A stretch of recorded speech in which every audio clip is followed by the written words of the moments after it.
The DOJ launches a probe into the Antifa riots, which we have been told were mostly peaceful protests. 50-year mortgages will continue to be discussed by the Trump administration, and there's more information about that. And Trump says crime has lowered in Chicago as a result of his intervention. That and more tonight. I am Tim Pool. People have been dead naming me as Seamus Coughlin. If people do that tonight, just know they're not supposed to be doing that. I'm filling in for my friend similarly named Tim Pool, who's feeling sick right now. We decided that we were going to do the show without him. But first, before we get into all those exciting issues and have a great discussion with our guests, we've got a message from our sponsors. It is Bearskin, my friends. Check out BAER.SKIN/Tim, Bearskin. These hoodies are fantastic. You may have seen me wearing them in the past. Ian wears them quite a bit. Well, the smart people are locking in their winter gear right now because it's the best time to prep for the winter. I mean, it's November. Get on it. And Bearskin's running a 60% off deal right now, but only if you get your hoodie early. It's built like a tank, 340 GSM microfleece, 10 pockets, clean, rugged fit. It looks fantastic, and it zips right into the heavy storm rain jacket to become 100% waterproof when you need it. So when it turns cold, wet, or windy, you're not scrambling at the last minute. You'll get free U.S. shipping, fast delivery, and you'll have locked in your winter gear early, so it's a win-win. Text TIM to 36912 to lock in your 60% off. Again, text TIM to 36912, and you'll get a link sent straight to your phone. You can check it out whenever you need to. If you're busy, just make sure you get that hoodie. You'll also be supporting the Fallen Outdoors and Hope for the Warriors veterans programs, so you're not just buying great gear, you're backing a cause that matters. Don't wait till you're freezing to realize your hoodie sucks. Get Bearskin now. While it's 60% off, text TIM to 36912. Shout out, thanks for sponsoring the show. We got Crypto.com. Take a look at this. Is there audio on this one? There is not. Let's be clear, my friends. Cryptocurrency is no longer emerging. It's here. And this latest move cements that reality in a big way. Trump Media just inked a massive $6.4 billion deal with Yorkville Acquisition Corp and Crypto.com, the crypto platform trusted by millions of users worldwide. They're teaming up to scoop up $6.4 billion in CRO, the powerhouse token that fuels fast, low-fee DeFi staking rewards and real-world perks like cash back on your spends to establish America's first CRO treasury. Trump Media Group CRO strategy. When it's done, this new company will be the biggest publicly traded CRO holder out there. If you guys want to learn more, head over to Crypto.com today. And they say, let's make crypto great again. But crypto's been great the whole time. I've been a big fan. And I just wish that I had bought the crypto in 2011. I didn't. I only bought like 20 coins back then. And then I sold them when they hit $5 because I was, come on, who wouldn't? Check it out. Shout out Crypto.com for supporting the show. All right. Welcome back. Thank you for tuning in. My name is not actually Tim Pool. All right, I'm going to admit it right now. I'm Seamus Coughlin. Before we get into everything tonight, I just want to mention that we live in unprecedented times because we have the technological infrastructure for telling stories in a way that we have not through all of history. The most powerful way of delivering stories that's ever existed. And stories the dominant way that people form their values. Now, unfortunately, media is almost entirely dominated by people who hate our way of life and have been chipping away at it for decades through their propaganda. That's why I've spent the past 11 years making cartoons to fight back in the culture war. And now myself and my team have decided to create a full-length animated show. And just over the course of the past couple weeks, we've already raised nearly 75% of the budget that we are going to need to get the first season of this show fully funded. So if you understand and believe that we cannot win the culture war unless we're making culture, and you want me to help take entertainment back from people who are eroding our civilization, go to twistedplots.com, pledge $25. There's only 3 days left before the campaign ends. If you pledge right now at any level, you will get access to our pilot. Thank you very much. And today, I am joined by Andrew Wilson. Great to have you. Do you want to intro yourself? Let the audience know who you are. Yeah, sure. My name is Andrew Wilson. I'm the host of The Crucible. It's a popular YouTube channel where I do commentary and debates of all different kinds. Also host the Extravaganza on Rumble with my co-host Jake Rattlesnake. He's in the studio with me as well. He's an obnoxious imbecile, but other than that, he's fine. And that's who I am. Awesome. Hi, I'm Mrs. Andrew Wilson, the #1 hype girl for the patriarchy, author, researcher. You can go find my book, Occult Feminism, The Secret History of Women's Liberation on Amazon, and you can go to my Substack, rwilson.substack.com if you want to learn all about how most of everything you've heard about women's history is a total scam. Beautiful. Yeah. My name's Jake. I go by Jake Rattlesnake of Rattlesnake TV. Also host the Extravaganza with this slow hillbilly to my right over here. I've got a travel channel called Rattlesnake Travel. I'm doing a bit of a behind the scenes today, which is cool. And Jake Rattle SNK on X. Thanks for having me.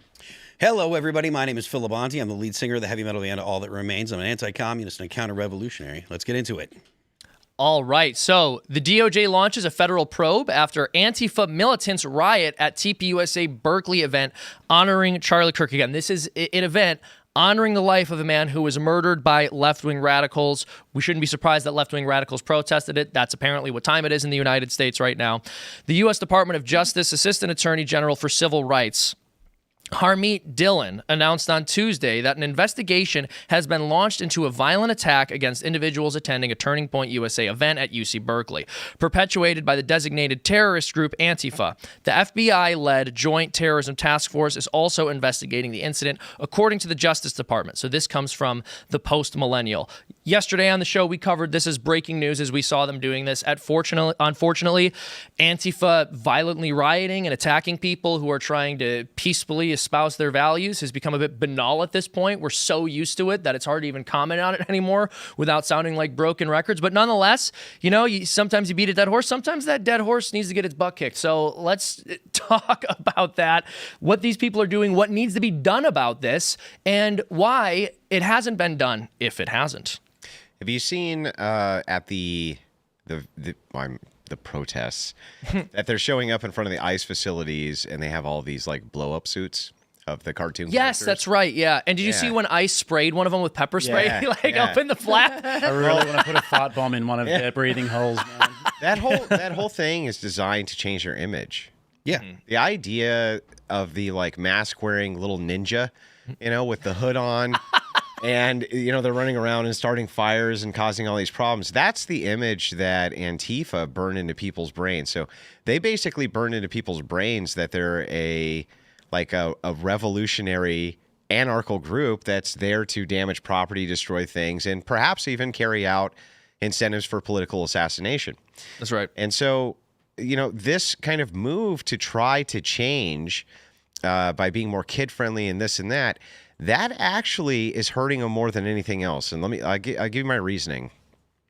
The No King's Day riots, what a disappointment. The second go around, what a disappointment. So we watched the first go around, and it's like, at least they were doing stuff.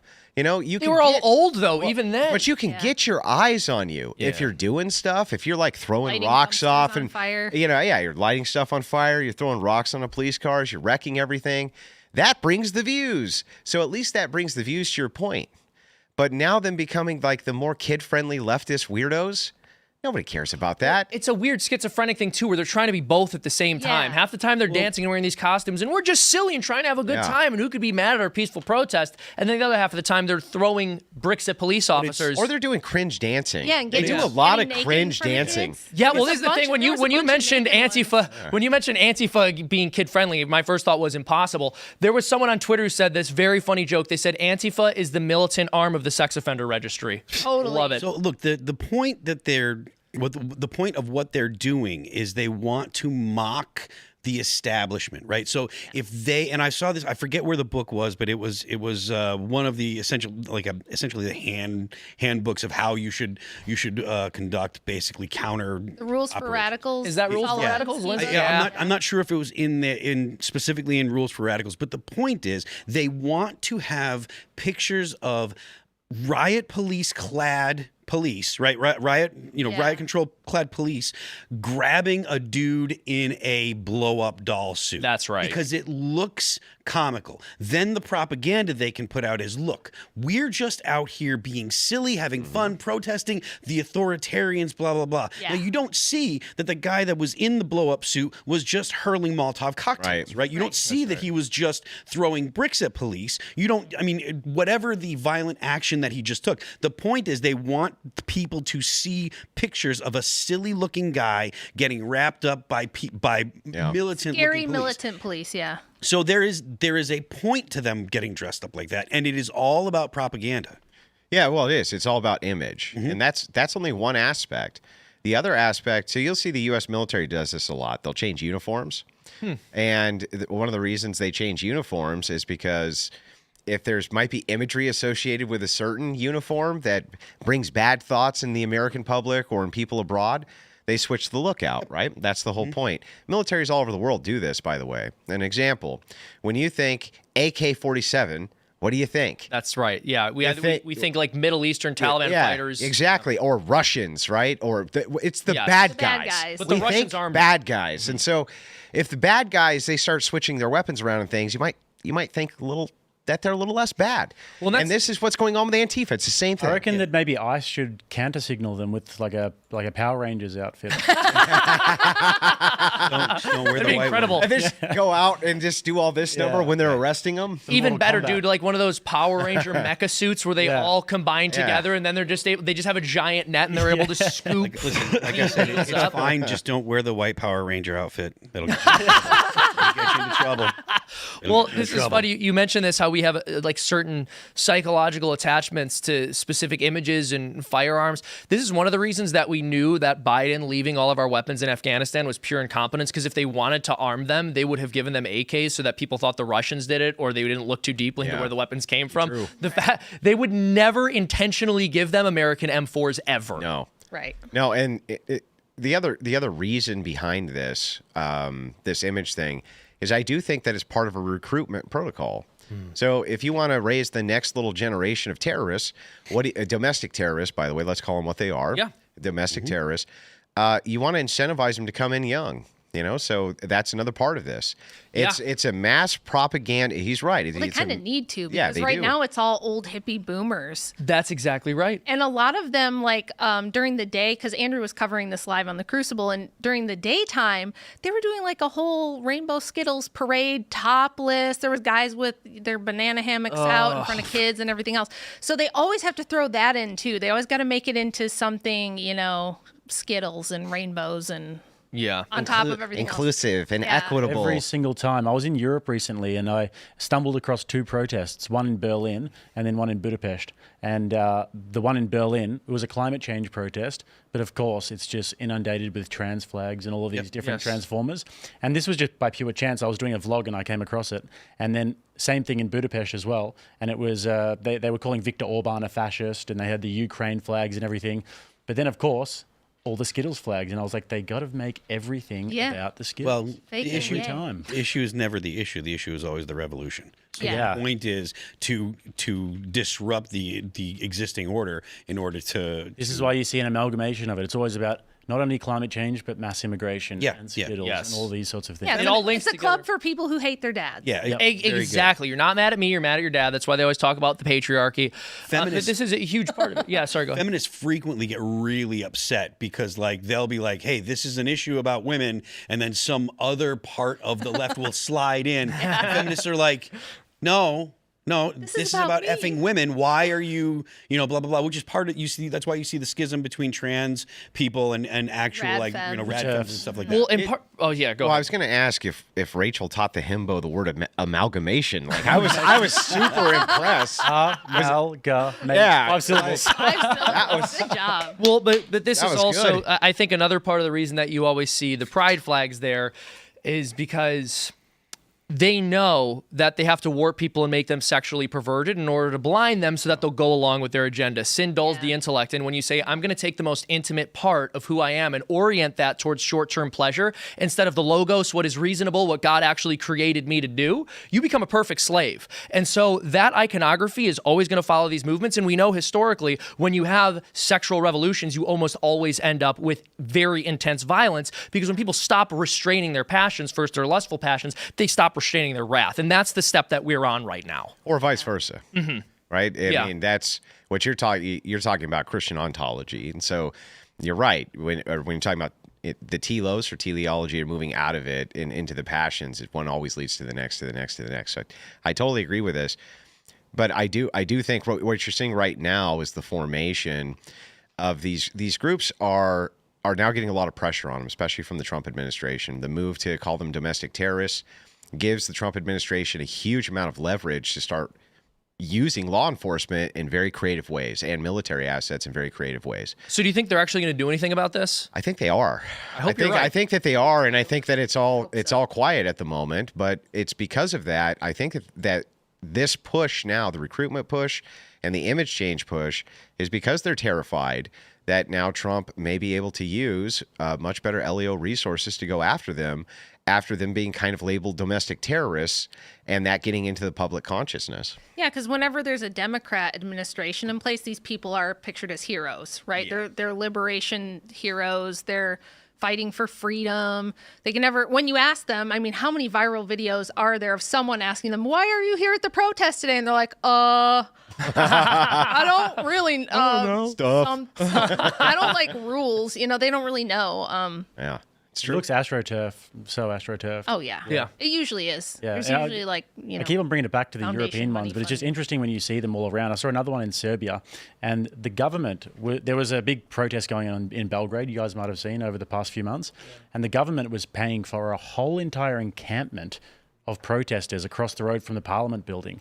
And we walked past it and we were just looking, and they were all just completely paid protesters. And it makes me wonder every time I see a big European sort of revolution like this, is it a color revolution? Who's paying for it? Where's the money coming from? Well, and I mean, the great myth is that revolutions occur because at the grassroots, Right. poor and working class people decided that the revolution needed to happen. Yeah. It's virtually always either wealthy or upper middle class people who start agitating, and then they try to use their influence to get people beneath them in social We were status just to talking agitate. about this the other day. Hasn't the status really been the historic status that it's elites Yeah. who want to move to the next step in power Yes. that are often going down to the rabble and telling them about how that guy over there, he's eating way too much of their steak So, while well, yeah. there's a massive one on his plate Yeah. as well. There's, Exactly. That's 90% of what my research is about how social movements are not grassroots. They're almost always social engineering from the top down. A good example of what Jake was talking about with those European protests and like Gloria Steinem was first recruited by the CIA That's right, she was. out of Smith College to go to Europe and go to these youth festivals and promote feminist propaganda. It's almost always bought and paid for. It's almost never And then these grassroots. Christian European we were just talking about this the other day. We were talking about the Khmer Rouge in Cambodia and about how Pol Pot, the mythology of it is that they were guerrilla warfare fighters, the Khmer Rouge, and they were banished out to the hills for a very long time. And this did happen. And then the CIA sort of organized bombings of northern Cambodia, radicalized a lot of the peasants. But Pol Pot himself was an aristocrat. He went to school in France and was educated by the communists in France. He was I think his uncle was a prince or something like that. And that's why he was killing all of the people who had any sort of education, because they could do counter propaganda and assist. I mean, both sides need their elites. Conservatives have always been wrong about this, right? We do need to have smart people in conservative politics who are intellectuals. We do actually need that. It's just that now the idea of stodgy intellectualism is like, well, that's boring and stupid and we hate it. And I don't blame, but I think intellectualism itself can be presented in a different way than that type of Yes. thing. But that's what Pol Pot was worried about, right? He was worried about educated people being able to push back against Anybody messaging. with glasses, anybody with an education, anybody who had any standing in society, they just killed them. Well, and this is exactly right. Part of the problem, too, is that, and this is not just a modern problem, though we see it often in the modern world, it's a human problem. But the reality is authority exists for the subordinate, and you should recognize as a noble person in a position of authority. The reason I'm an intellectual is to actually meet the needs of the people. This is essentially division of labor. I'm extremely intelligent. I also have the time and resources to study and learn things that your average person can't, so I can help direct society in a positive direction. But intellectualism does not have that same status that it used to among people, because we know the intellectual class does not care about us and hasn't cared And they have about no us. real world Marxists experience. have captured the institutions in America. Yes. So we've just surrendered academia to Marxists. And you look at like the way in which a lot of them operate. It's like they've never really existed in the real world. Imagine going from high school, being a high achieving student, to the university, and then after that you get a position as a professor, and then eventually you get what's it called when they get like the high standing position? Tenure? Tenure. Yeah. You get tenure. You've actually never existed in the real world. You don't know how it works.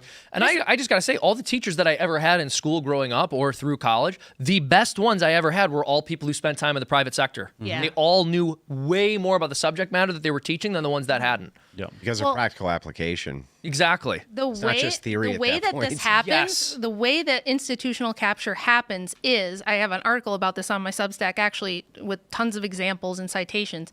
You get big foundations with tons of money, like the Rockefeller Foundation, the Ford Foundation. There's tons of them. They're everywhere. These big, huge NGOs. And what they do is they find kind of like radical academics who are going to push the agenda they want. They'll create a position for that person or a scholarship for that person and get them seated in an institution with a lot of influence under the, contract that you're going to push this, agenda that we want. And that's how they do it.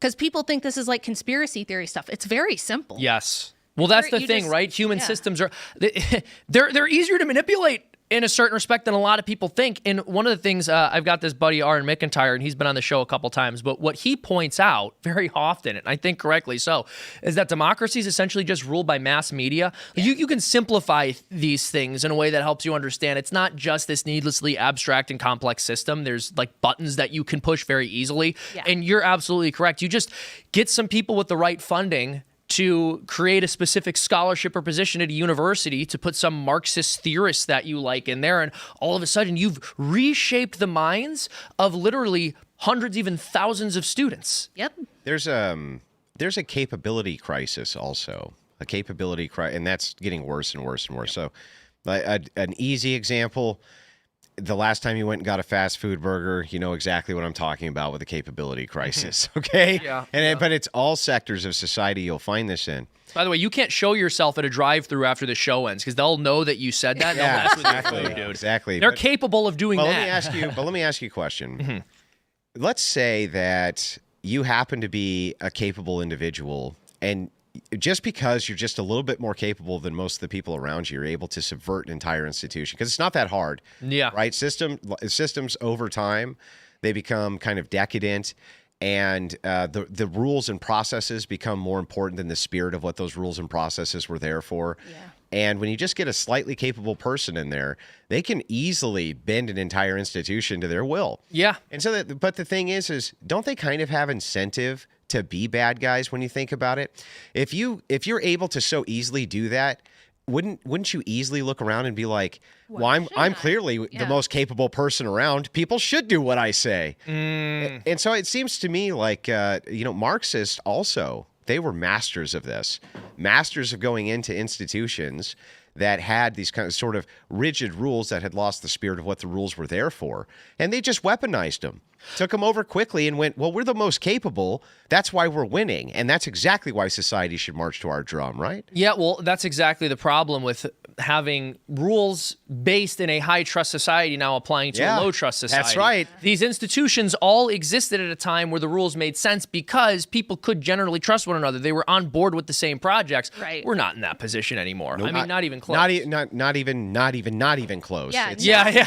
Now we're in a position where, I've talked about this a lot, but we're in a position where Americanism and the ideas behind the founding are being weaponized against us, against America. This idea that anyone can come here and be American, and to be American means that you can be a Hindu socialist and become, mayor of one of our major cities or something like that. As the founders intended, of course. Yeah, of course. As the founders and then if you don't that's what like they died that, for if in you the don't revolution. That's what they were dying for in World War II. That's right. That's what my grandpa fought. Yeah. The idea that anyone can come here and be an American was totally refuted with the Iraq War, right? The idea that we could go into Iraq, we could install Jeffersonian democracy, and they would love it, and they would automatically turn into, republic-loving Americans was proven definitively wrong. The idea that you can take people from societies like that, bring them to the United States, and they will then become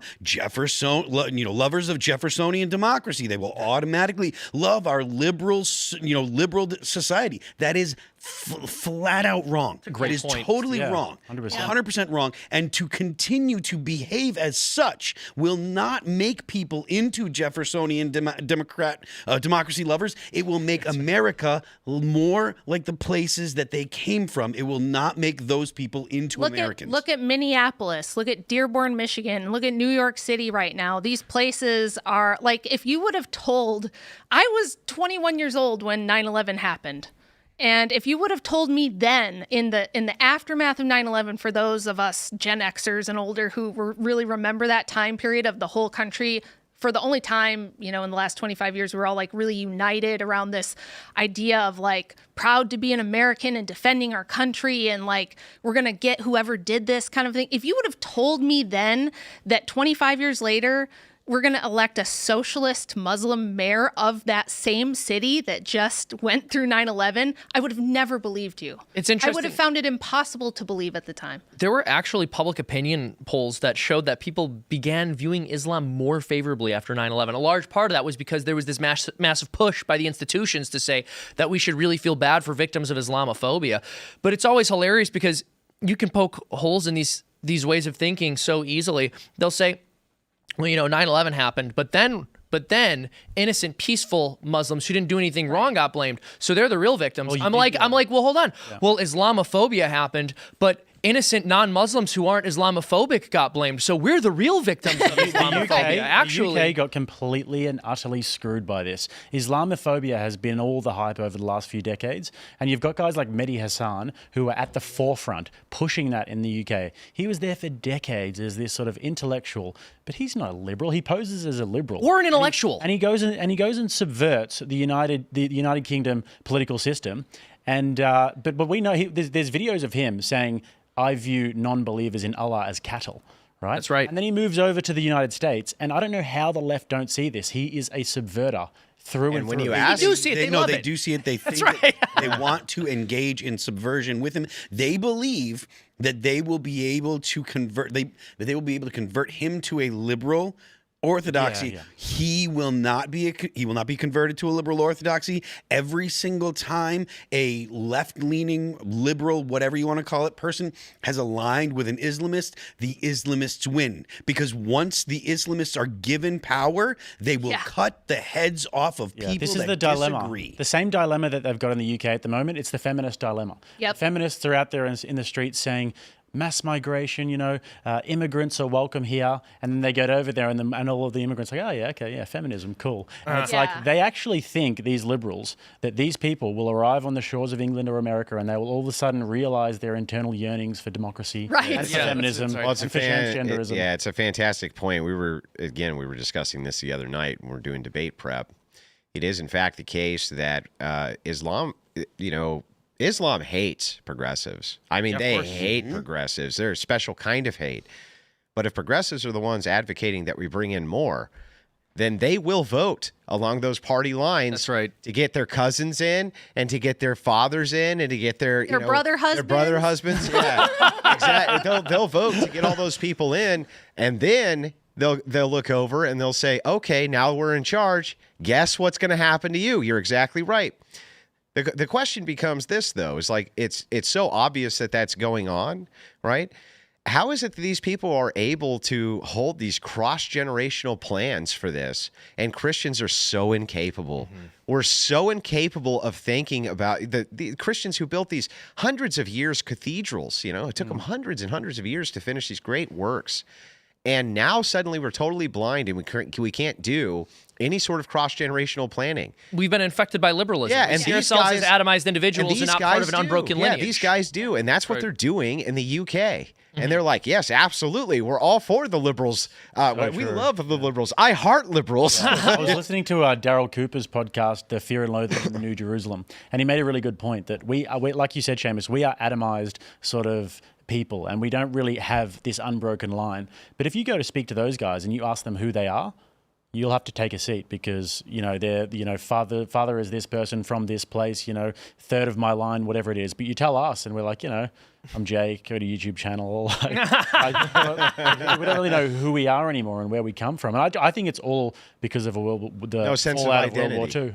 Yeah, no sense of identity anymore. Yeah. Yeah. Yeah, no, I think you're absolutely right. And one more thing I'll mention about this is you pointed out the fact that obviously Islam is incompatible with progressive ideologies and they hate progressives. And I think there's a certain kind of progressive on the ground who's a young, dumb, starry-eyed person who doesn't see that incompatibility, or they think that Muslims are going to be grateful to them or agree with them. But the true believers at the top know Muslims hate them and want to kill them, and they don't care because they're fundamentally suicidal, and they also know that Muslims want to kill Christians, and that's enough for them, basically. Yep. If you will attack Christians with them, then you are their ally because that's their ultimate goal. Yep. I think that you're right to a degree, but I do think that at the end of the day, they think that their worldview can essentially they think that they can force their will on Islam. I think the starry-eyed ones do. I think it's ridiculous to think that, but I think that the people that want to see the U.S. like torn down, I think they believe that once you, because the way that the left looks at the U.S. is and Western society is they see all the bad things and they say if we just tear it down, all of the good things will remain. Yeah. We tear things down not because they're just looking to destroy the society. That's not really the goal. They believe that when you tear things down, the good stuff remains. Right. The concept is Aufheben. It's to destroy as well as to prop up. Right. It's But maybe there's an easier explanation for it. Maybe it's just that the same way that Christians no longer think in terms of identity for cross-generational planning, maybe progressives really don't anymore either. And they're looking at the here and now, just like most of Western society. We have, and if you look at the way Western society is set up, even in democracy, it's this way, right? It's like you're in for 4 years. What cross-generational plan are those guys making? Almost nothing, right? We set everything up for like, gimme now, gimme now, identity now, gimme now. Gotta win win the next orange, election. me give. There's no Yeah. cross-generational plans. And it's like, maybe progressives don't really have one. Maybe their plan right now is just, this looks like it's inequality and we need to put a stop to it. And the people they're bringing in, though, are capable of that. So do you think that the system that the kind of liberal democracies that we live in, do you think that those are a cause of the atomized individual? Yes. Yeah? Yes, of course. Look, universal suffrage is the stupidest thing I've ever heard in my life. Yes, absolutely. Yeah, And there's no I question. agree 100%. Yeah, and the thing is like our founders knew it. They didn't trust the electorate. Why That's why they didn't instantiate Yeah, it. why the hell would you ever trust the electorate? They didn't, not for a second. Yeah. And when left to their own devices under the Articles of Confederation, the states didn't trust the electorate. To your point, and I want to make this. I want to articulate this so that way people listening can at least think of it through this way, right? People will swear up and down that it's super important that everybody has the right to vote, right? It's a fundamental right. It's so important. Blah blah blah. Then you ask that very same person, how many people do you interact with during the day that are stupid?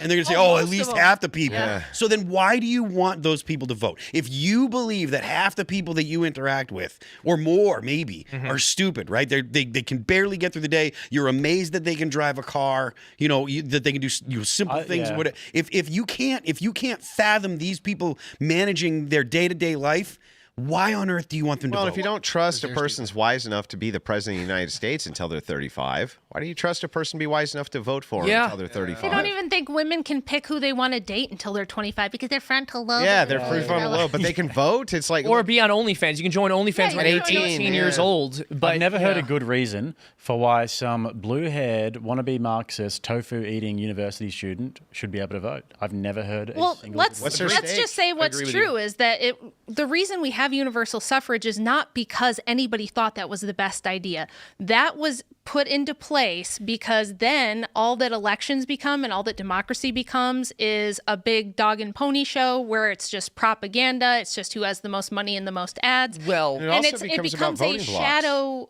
front for like what the real government is. We've been talking about the deep state since 2016. And as long as you have one person, one vote, and you're bussing in illegal people or dead people are voting and all these other crazy things, it creates like a fog of war where the people who are really running things behind the scenes can get away with murder and do whatever they want. and to take a page from my old libertarian days when I was younger, as Hans Hermann Hoppe would say, democracy always tends towards the franchise being universalized over Papa time. got and it's you for out that- of libertarianism too. That's what happened to me. That's Honestly, just learning a bit more about the Catholic faith did. But yeah. I'll mention this too, because we've said a couple things about the fact that like universal voting obviously isn't a great idea. The founders didn't think it was a great idea. I said this the other day. We essentially have a system that's set up in such a way where if a problem needs to be solved and the solution is going to involve short-term pain and take more than 4 years to solve, then you can't solve it. Right. But thank goodness none of our problems can be described that way. Like, thank goodness no serious issue in the world takes more than 4 years to deal with. All the things which are perceived as strengths, we are now seeing in modernity are really big detriments. Like checks and balances, for instance, that slows the government to like such a slog and crawl that nothing gets done when it's important that it does. We have a government shutdown right now, for instance, right? All slogged in partisan politics, right? Yeah. Checks and balances preventing anything from being done about this. And it's because the distrust was so high that they'd rather see the government doing nothing than anything. Yeah, than anything. And so the thing is like that should give you some insight into what our originators and founders thought of universal suffrage. Like, what a terrible idea. What a terrible idea. Another good example of this as well is that, like, one of the biggest problems we've got is obviously the birth rates. We talk about this a lot. We have a demographic crisis across the West. How does a politician... And by the way, it's like brewing across the world in general. The UN has had these predictions for years about when population is going to peak and then start to decrease. South Korea, and they're like actually really optimistic about when the peak is going to happen. It looks like it's probably going to happen sooner, but I'm not an expert. But I mean, like, Rather than later. South Korea, 0.7. Yeah. Like, I was just talking to them upstairs about Extinction how I've got a friend who's in the South Korean military, and they are literally finding South Korean specimen men who are above 6 feet tall, and they are paying them good money for their load, basically. Oh my God. To go and try and repopulate, to try and create what we were calling the Uber Korean. Imagine if there was like, imagine if there was just a system set up where men and women, you know, created children together. Imagine if there was just a way to do that. Imagine if people got married and It's all on this.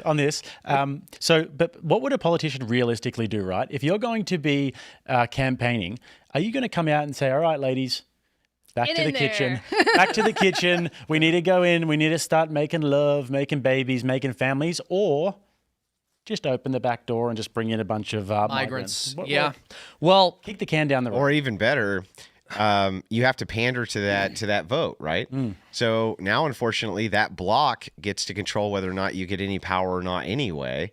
And so even if it's necessary that you need to move something in society that moves you towards birth rates, if it disaffects any tiny block that could be the swing block for your vote, that pandering completely destroys your ability to make any of those movements happen. And so it's like, for all the goods that you can point to, man, there sure are a lot of bads. That's right. Well, speaking of bad things that are going on in the world, White House officials are even acknowledging that they're unhappy about the 50-year mortgage idea released by top housing official sources. This is from CBS News. A proposal for a 50-year mortgage wasn't fully vetted by top Trump administration officials and wasn't ready to be made public, sources told CBS News. You don't say. Over the weekend, top federal housing official Bill Pult floated the idea with President Trump and then approved a Truth Social post. Some Trump officials this week vented their frustration with him over the move. One source said Mr. Trump was lukewarm about the suggestion, but announced it to get him to shut up about it. That's hilarious. Good old Donald Trump. So we were speaking about this yesterday. What do you guys think this is? You think this is just backtracking from the administration? Do you think it was released when it was half-baked and they realized that they made a mistake? Or do you think that they love this idea and now they're doing damage control? Well, I have a take that may not be that popular. Oh, let me hear it. I better throw out an unpopular take here so we don't all just say, I agree. So we don't all agree. I was talking to a very, very rich real estate mogul who pointed something out to me. This was when we were in Vegas, in fact. We were discussing housing and how that's usually always a safe bet for your money. And one of the reasons he said it is he's like, look, let's say you go get a mortgage, right, tomorrow. You're young. It's your first house. It's an FHA loan, something like that. And you're set in your mortgage price for like $3,000 a month. Like, that's a lot of money for the average person. But in 10 years, it won't be. That's right. And then in 20 years, it really won't be. And in 25 years, it won't seem like it's shit. And everybody else will be paying $10,000 a month for their mortgage, and you're at this fixed rate, right? Then what you can do is you can pay that house off extremely quickly because you're at a fixed rate. So these 50 years fixed, it is possible Now, I haven't crunched the math because I only just now started looking at this. I understand you're going to be paying a shitload more interest in things like this. But if it's the case that you're looking at long-term planning for paying off your house quickly and you're banking on inflation, it could actually be a great idea so that young people can get houses now at a more affordable rate and pay them off way quicker after 10 years if you're banking on inflation. And you should be banking on inflation. Yeah. I think that's the problem, though. I think that's what made people so upset about this is it's like, why are we doing this? Like, here's a terrible system. Let's create a Band-Aid fix that makes us feel better about it and at least kind of guards against inflation a little bit. And it's like, how about we just don't do more actual usury on top of this ridiculous system that we have that does create perpetual cycles of boom and bust and perpetual inflation? Like, these things can't go on forever. And we've been saying this my whole lifetime, that this system needs to change, that the debt-based economy needs to change, that the central, banking stuff needs to go. And I think people are just sick. Everybody wants that. I feel like everybody really wants the underlying problems to be fixed. And they see this as just like a very goofy, like, oh yeah, sure. Let me just pay more than double what this house is actually worth. Well, it's actually, I think with the 50-year fix is much closer to like triple. Yeah. Well, and this is the concern about it is, even though you're right that some people over the term of the mortgage will be able to get a better payment because it's fixed, and because, of course, over 50 years inflation is going to just be completely out of control. Oh, yeah. The issue, though, is that as soon as the average person's buying power increases because they can get a 50-year mortgage, the cost of housing is just going to continue to increase. So they're trying to prevent the market correction with this, I think. And it's a correction that just has to happen if young people are ever going to be able to buy homes. But I mean, the cost of housing is going to increase anyway. I think it's true. I think this is going to make it worse. And also, so before we had the 30-year mortgage, I mean, before the Great Depression, mortgages were usually on like 5-year terms. And now that we have, and then it went to 15 and 20 and then 30. And but look at the housing prices like multiplied by 4 or 5, and that's not all attributable to that, but it did a lot. It did a lot to. But look at the population then. Yeah, the developers are so bullish on the property market. Like in Australia, I know they are for sure. In America, it would be something similar because there's just not enough houses to fill the demand. And as long as that's the case, the prices are going to go up. You have to build where there's water. Yeah. Right. So you have a major restriction there. All the huge cities are built basically where there's water. There's a few exceptions. But not many. And so if that's the case, it's like, yeah, people are always saying, the United States, it's very unpopulated. And it's like, yeah, for the landmass, but not every landmass is all that inhabitable. So you got to look at that. And then you got to look at how can you get young people? Because the biggest complaint that I hear from 20-somethings is, I can't get a house. And that's a serious problem. That's not a small thing. Well, that's and like if you want to control for birth rates and you want to control for family units, the idea that young people need to be able to buy a home, tantamount. Yeah, it's 100%. I mean, it's something that should be focused on. Do I like the idea? No, not at all. But I'm going to at least look first before I ditch it at a silver lining. If you're looking at the fact that we know for sure Trump's only going to be there for a few more years, we can expect there's going to be more Democrat presidents who come in, more Democrat organizations. They're going to do these massive welfare gimmies, and that's going to increase the flow of money supply, therefore increase inflation, right? And so if that's the case, than Kamala's idea of just more housing projects. Yeah, when you buy houses, don't you want to be in a market where you know that there's going to be inflation if you have a fixed rate? Of course. Of course you do. I mean, it's like it benefits you. It benefits you greatly. So it is something to look at, that there could possibly be silver lining here. That's all I'm saying. Now, I know it's an unpopular I just think take. it's a Band-Aid, and I think it's going to make it worse overall. Yeah, it is a huge problem, though. I mean, you were talking about the birth rates. Like, as much as the cultural issues and everything are a massive contributor, it's also urbanization. You go to places like Japan and South Korea who have the lowest birth rates in the world. Go to Tokyo or go to Seoul, and they're crammed in to tiny little one-bedroom apartments like this. They don't want to have kids, and it's a similar thing in the Western countries. You go into this little one-bedroom apartment, and what do they call them? Coffin dinks. apartments. Yeah, they say that we're dinks. Dual income, no kid. Yeah. They become dinks. One group. Yeah, we're dings.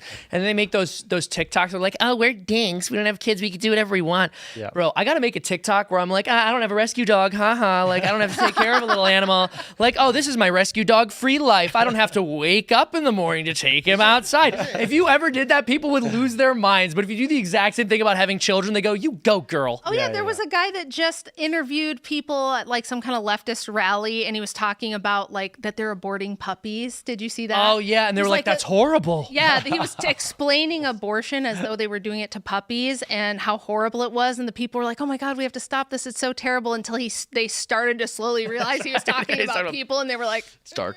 It's funny though, the dink thing, it runs contrary to every single kind of a philosopher over the last 2,000 years who's looked at the problem of meaning.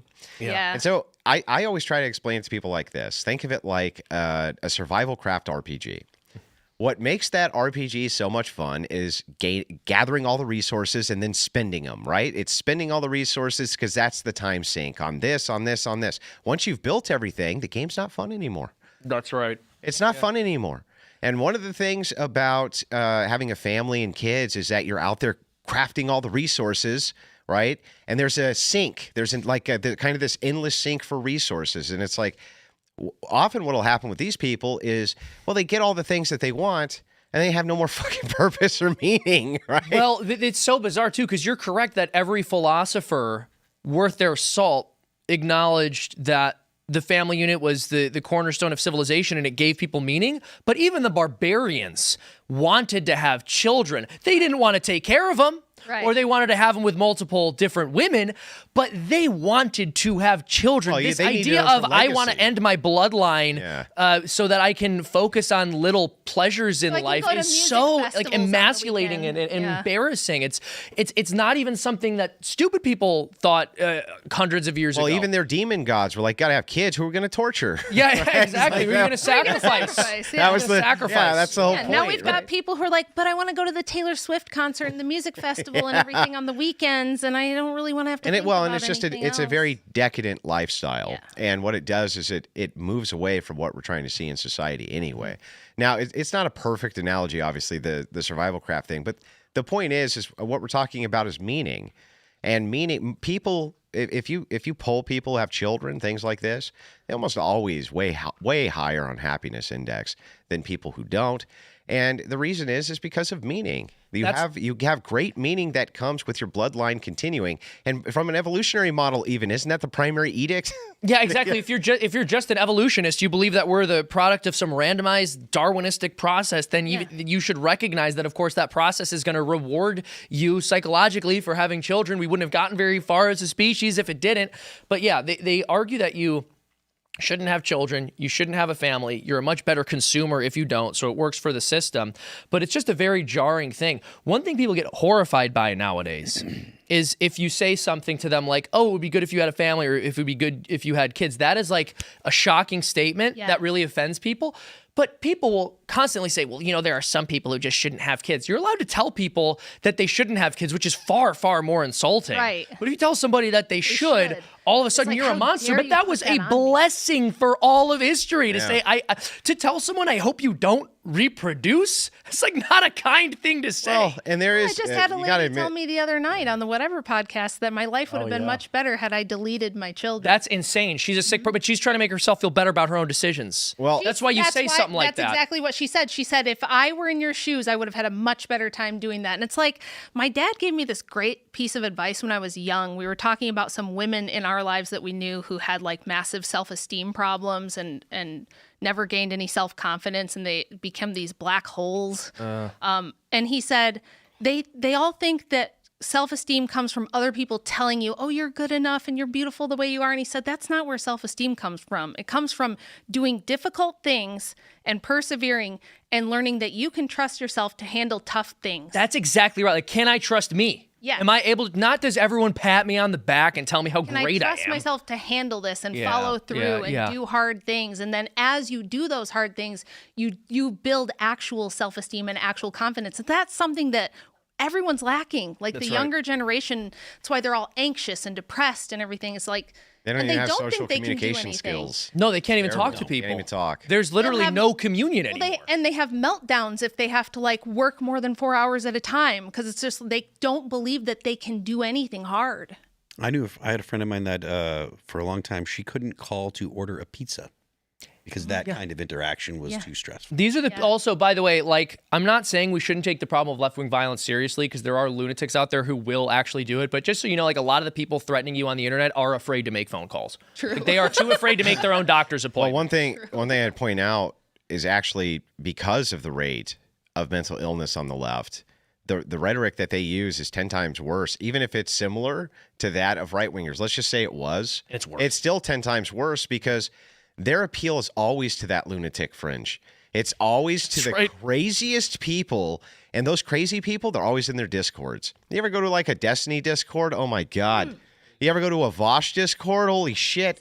Like it's hell on wheels. And the lowest common denominator of people, and they're the sickest, craziest people you can imagine, and they're the easiest to influence. Well, I've said this a number of times on the show. I'm going to sound like a broken record here, but my argument is that leftism is just a word we use to describe the intellectual rationalization for social decay. Whenever someone doesn't want to do what they're supposed to do and they find a highfalutin argument to, cover their laziness or their basically viciousness, they call it leftist theory. Anytime some leftist comes out with a new groundbreaking theory, it's just like why I shouldn't have a bedtime, why I should be able to eat fruit snacks all day. It's just another version of them trying to force their childish ideals. of rights is always, what can I do that has no duties associated with it that's more degenerate? Yes. Right? What right to more degeneracy can I have? And so the more degenerate a person is, the more likely they're going to gravitate towards always. Right, And this is the idea. The more other thing degenerate is, the more of a right it is. I don't even think that they have new. That's right. I don't even think that they have good arguments or new arguments. You know that post that went viral on Twitter that 90% of debating with leftists is them pretending they don't know what things mean. Yes, And millennial then lows. Yeah, and them pretending that what you're saying is incoherent when it's not incoherent. Right. Now, there's people who say incoherent things, but one of the reasons I'm so tough in semantics when I'm debating with leftists is because it holds them That's right. to the meanings of what they say. And you've never seen people freak out so bad in your life. I just had this university student, Naima, debated with her, right? Brutal. Just getting the semantics in order. You've never seen a person panic and freak out more when I just asked her, what does this mean? So I can hold you to that standard. And just watching them freak out because they want to equivocate and use ambiguity. That's right. So that they don't have to commit to anything. So they just pretend what you're saying doesn't make any sense. And it's like crazy. these It's people always just Yeah, incredulous. these people are crazy. And people will say the devil's in the details. I think it's the opposite. I think the devil's in the ambiguity. Yeah. It's always, how can I get away with saying two things at once? Dude, the most common fallacy in a debate is equivocation. And that's what that is. It's the use of ambiguous language to move between meanings of words That's right. when they suit you for the argument that you're making. Now, evil doesn't mean that. It means this. Yeah, right. Now, you know what I mean? That's right. Now, homosexual doesn't mean this. It means that. Yes. Now, government doesn't mean this. I meant it as this. And that's why pinning You're them just down, not educated. And then they do the snub. Like, you're not educated enough to know what you don't government know? means now. Well, that's the thing. And that's why it's so important to pin them down on semantics right. in the beginning of a debate, because he's absolutely right. They pretend that they just don't understand anything. It's like, fine, if you're going to pretend that, then I'm going to sit at this fucking table till you do. We share a vocabulary with the left, but we do not share a dictionary with the left. We do not have the We don't- or same- meaning. Not the same definition. Well, yeah, not the same or definition. just plain meaning. Like, even words, every definition has limits, but they still have meanings associated with them. And it's like, can we just pretend? Can we stop pretending that they don't? But it was the arrogance, though, of that debate, because the beauty of it was that you got her to, she was so arrogant and she was so like spiteful that she just wanted to argue against everything that you said. So you were able to make her Argue my view. against her own worldview. Yeah. He took on her worldview and argued it as if it was she had his no own, idea and what she was going on. and she just condemned it and said it was crazy and said it was Said it was awful, said it and was he's like, beautiful, and beautiful that's your watch. position. I want to piggyback off something Phil said, because you made a point and it was a joke, but I actually think it was pretty profound and true when you said the more degenerate it is, the more of a right it is. Yeah. I remember making this joke during COVID, and this is a family show, so I'll try to be a little bit careful here. There's also a lady present, so I'll be a little careful with my language.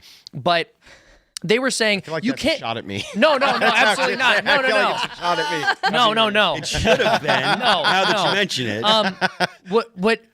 What I'm trying to express is like during COVID, can't go to church, right? You can't go to work. You can't feed your family. You can't do these things.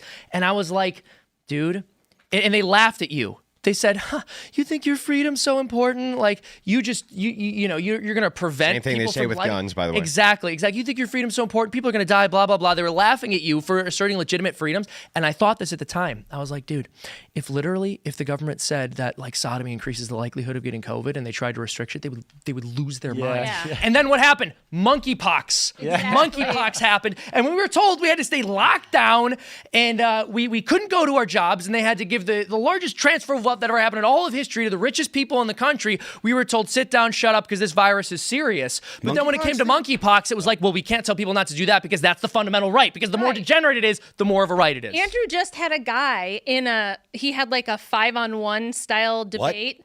And he literally had a guy tell him that this country was You got founded. way too excited before she finished there, okay? Way too Calm excited. down, Phil. Calm Yeah, down. geez. The guy said to Andrew that America was founded for people to be able to be degenerate. He Yeah, said that's the that. founders. This is what this guy said to you? Yeah, he literally said, and Andrew said, "No, it wasn't founded so people could be degenerate," which was perfect. It's the most ridiculous thing because one of the things really funny here is we have all these documents. I mean, we have so many of these documents, not just from the founders, but from the contributors, of which there's thousands of contributors to the Constitution. It's like one thing that was of a universal agreement for democracy is that you had to have a moral populace. Yes. Amen. Or it wasn't even possible. And we don't. And Not it's even close. And so it's not. And that's it. That's really that, right? That's that. Well, and that's the crisis in this country right now with respect to government is how do we maintain a style of government made for a moral populace when we don't have a moral populace? Right. And people don't want to say it out loud because, oh, well, this is offensive and you can't label the government as having any religious motivation or underpinnings, but a Christian government. Like, how do you maintain? I guess it should then. Yeah. Like, how do you maintain a Christian government or a Christian legal system, which is what we have in essence, People are so with a in pagan denial culture? about that You these can't. days. Yeah. People are so in denial. I'm seeing that debate Yeah, everywhere. yeah. America's not a real Christian country. Like I heard Vivek Ramaswamy doing a speech the other day, and some kid comes up and asks him, "You're a Hindu. How are you going to be president or governor, whatever, if the Hindu values don't align with the Christian values?" And he goes, "Son, I want to give you a copy of the Constitution." And he gave it. It was like real super condescending. And I was just thinking to myself, if the founders of America had have known that there was going to be a Hindu running for president, they would have definitely thought twice, put it that way. Because if you look at the context... 35 would not have been the only requirement. If you look at the context of that time, like...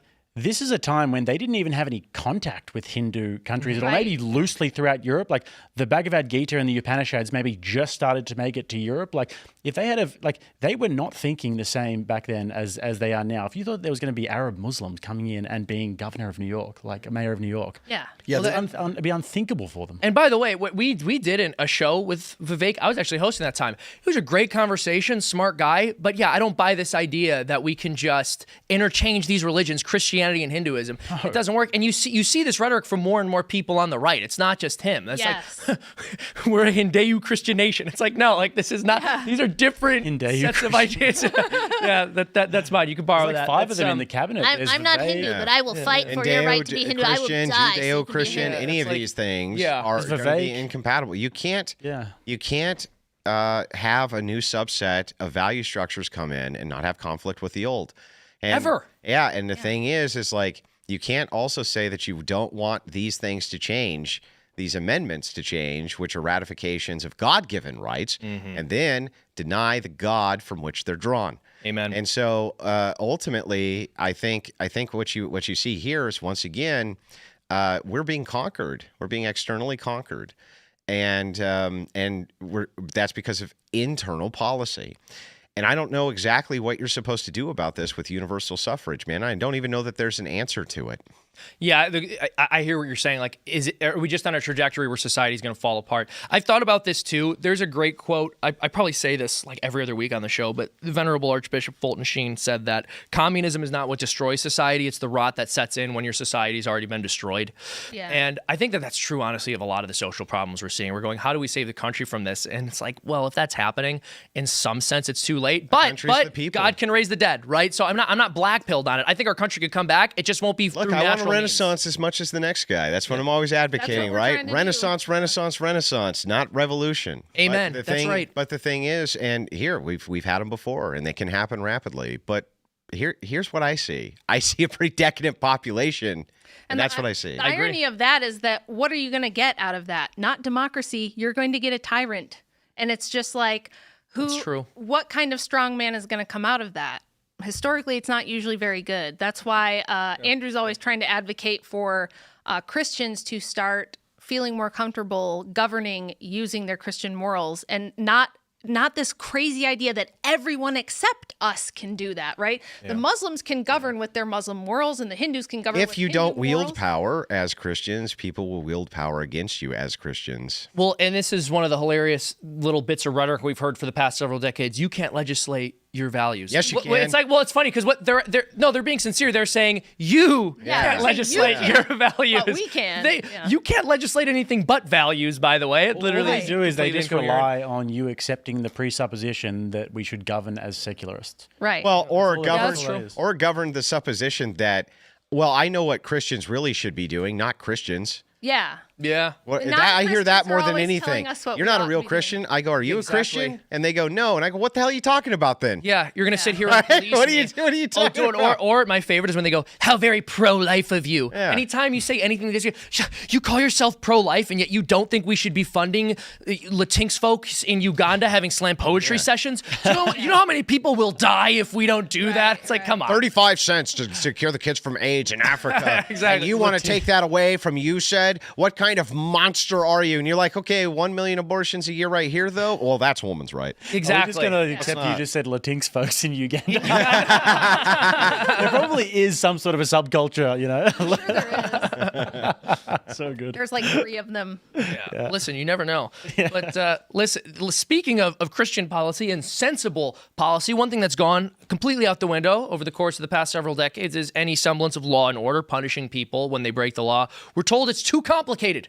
We're told that you can't just lock up the people who are breaking the law and then have the law be broken less often as a result of that. It's too complicated. That's what these very smart people with a lot of degrees keep telling us. And yet, as it turns out time and time again, when you try this, it seems to work. And so even though we don't have any statistical or any official stats on this that we've pulled up, we do have a great statement from the President of the United States, and as a patriot, that's enough of an authority for me. Donald J. Trump said, "I am proud to announce that Chicago, Illinois, despite all of the radical opposition and obstruction we have from the mayor and the governor, has seen car theft, shootings, robberies, violent crime, and everything else drop dramatically since the launch of the DHS Operation Midway Blitz in Chicago only weeks ago. Shootings are down 35%, robberies are down 41%, and carjackings are down 50%. Guys, I thought this was too complicated.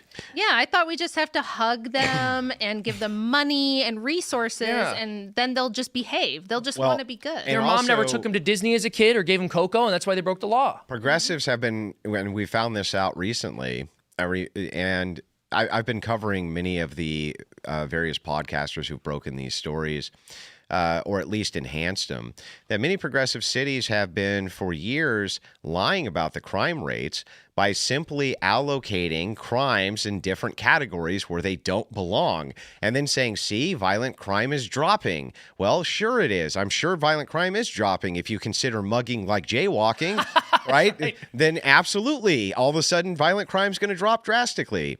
But and what they want to do, the reason that that's being done, people go, why would they do that? Why would they do that? And it's like, well, it's really simple. It's because they want to say our policies where we're soft on crime and we're focusing on the economic end of what's going on with the minority crime population, right? That's working. And here you can see that that's working because after all, we just kind of mismanage what we consider violent crime or other types of crime, put them in different categories. And then we can say our economic solutions are working instead of the jail cell. And it's like, no, they're not working. And here's what does work. Isn't it amazing? When law enforcement locks people up and judges give them sentences, crime starts to decrease rapidly. Now, I'll give you an example of where this happened that's easy to point at. Mayor Rudy Giuliani.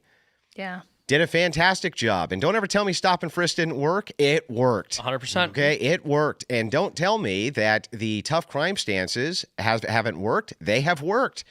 Well, over and because over. we know that most of these crimes are committed by a small handful of repeat offenders. You put those people in a cage and they stop committing the crime. The socioeconomic factors don't grab someone else and make them do it, all right? Well, Like, those everything we've people seen chose to this commit the year. crime. How many news stories have you seen this year where some guy who just got out of prison for like the 13th time goes and does something awful and it makes the news? And we always find out, oh, this guy's already been arrested and put in jail 30 times. And these liberal judges just keep letting them out. You look at something like Singapore, where they're really, really tough on drugs. Like, if you do major drug trafficking there, you go to prison forever. And they have practically no drug If trafficking. you litter on the street, you go to prison Yeah. in Singapore. Now, I'm not saying it Undercooked, has to be that overcooked. exactly. But it does show that, like, yes, these more punitive punishments work. It's like there's a reason Vlad the Impaler started doing what he was doing because things were out of control. Well, it was amazing when a diplomatic observer came to Romania and said, how can you guys have gold in the street in one of their major cities? And he's point over and there's all these people impaled. And it's like, that's how we can have gold in the street. Well, exactly. I mean, these things come as a reaction. They don't fall from the sky. And one of the reasons it's so important to have law and order, I mean, the primary reason is because you need to have law and order, but the left is constantly belling about the fact that we need to be terrified of a right-wing strongman while they do everything that they can to create one. If you don't want insane, cruel, and unusual punishments forced on petty criminals, you know how you can prevent that from happening? Maybe by not giving rapists 3-month-long sentences. Maybe that's one of the things that could help us not overreact to petty crimes. This is one thing that we see in Europe, too. In Germany, a woman was given a longer sentence than her rapist for calling him a pig in a group chat. Yeah. Which is just insanity. I mean, listen, man, I'm sorry.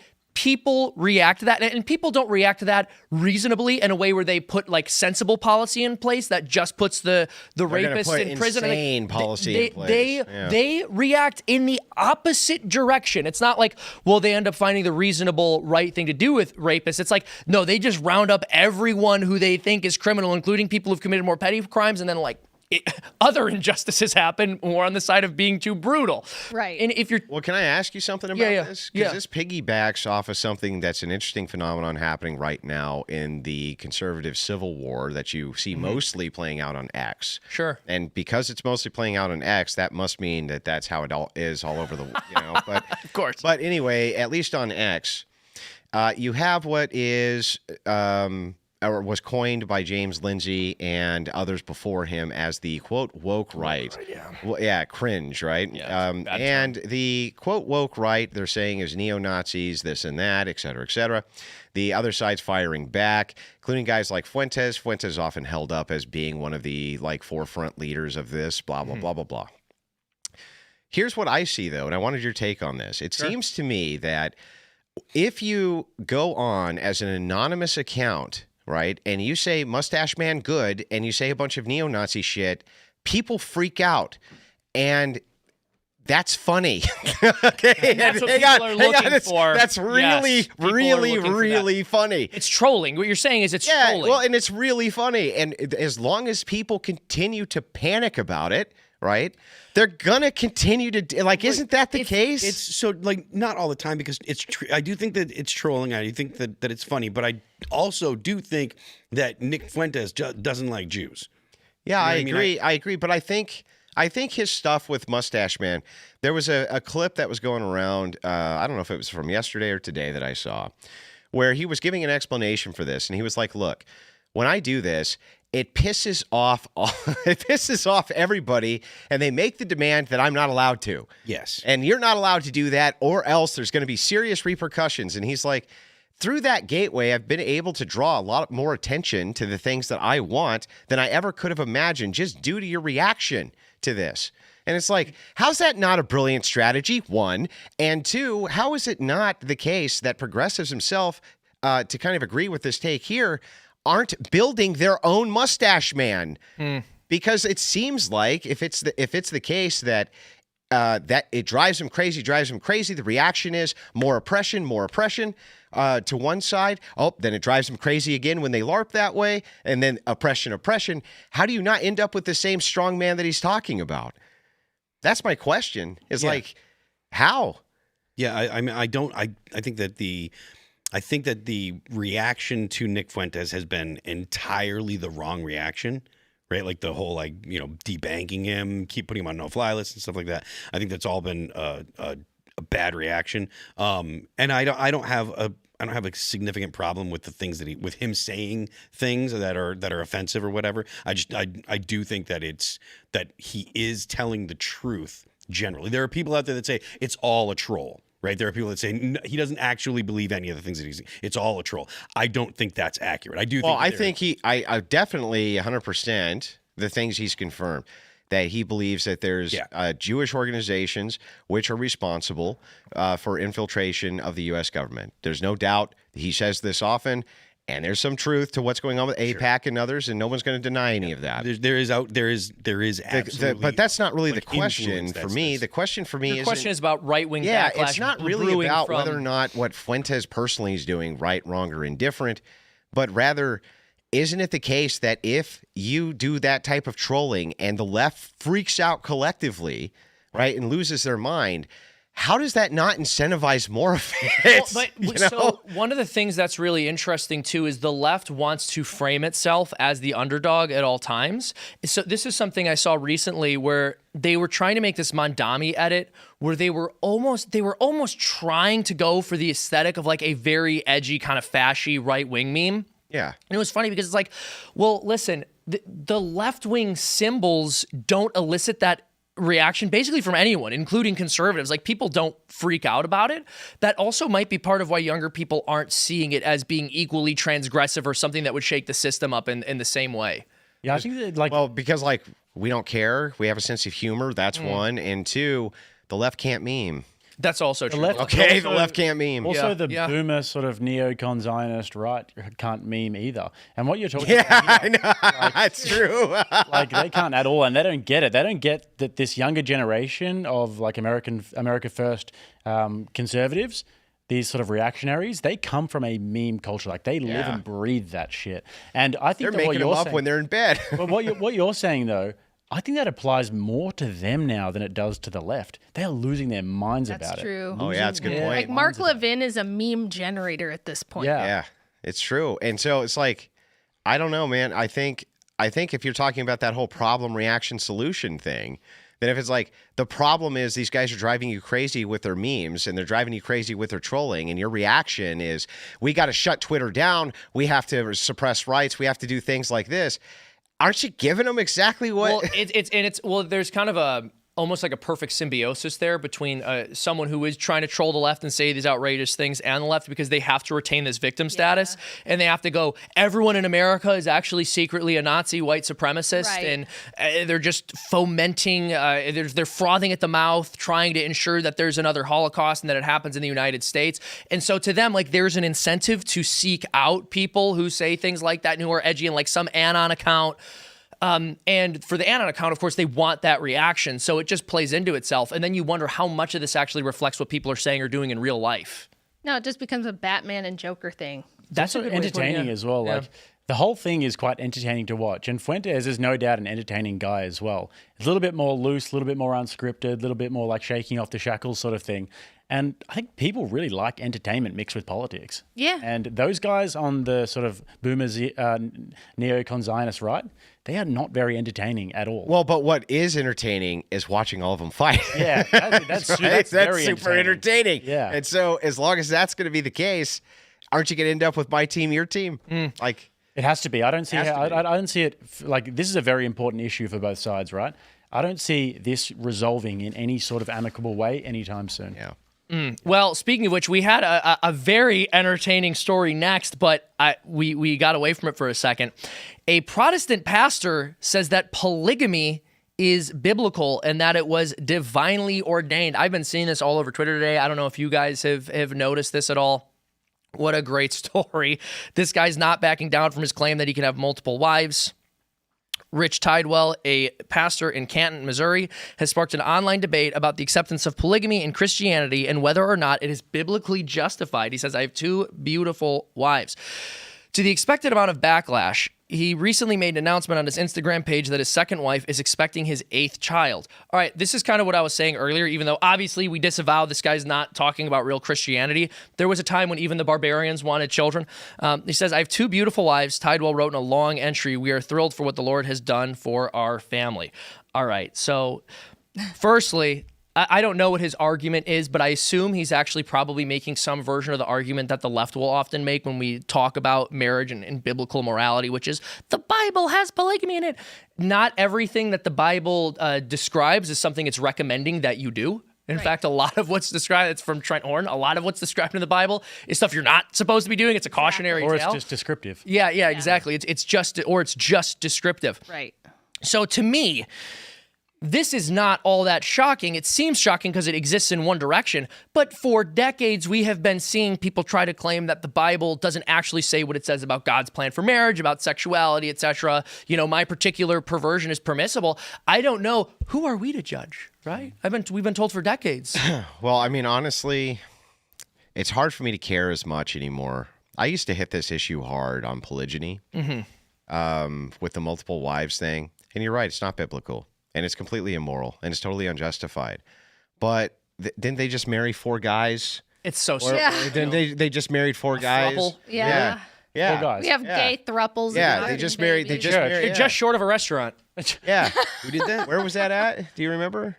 Oh, it was somewhere in Europe, I think. Yeah, just married wasn't 4 guys. here. Yeah. And someone's probably going to sell him a baby. But the thing is like, Hopefully it doesn't become a daycare Leftists- center. Oh, I think it was the UK. leftist logic can't ground any of this. So leftists can't really tell you that this is immoral. They can't.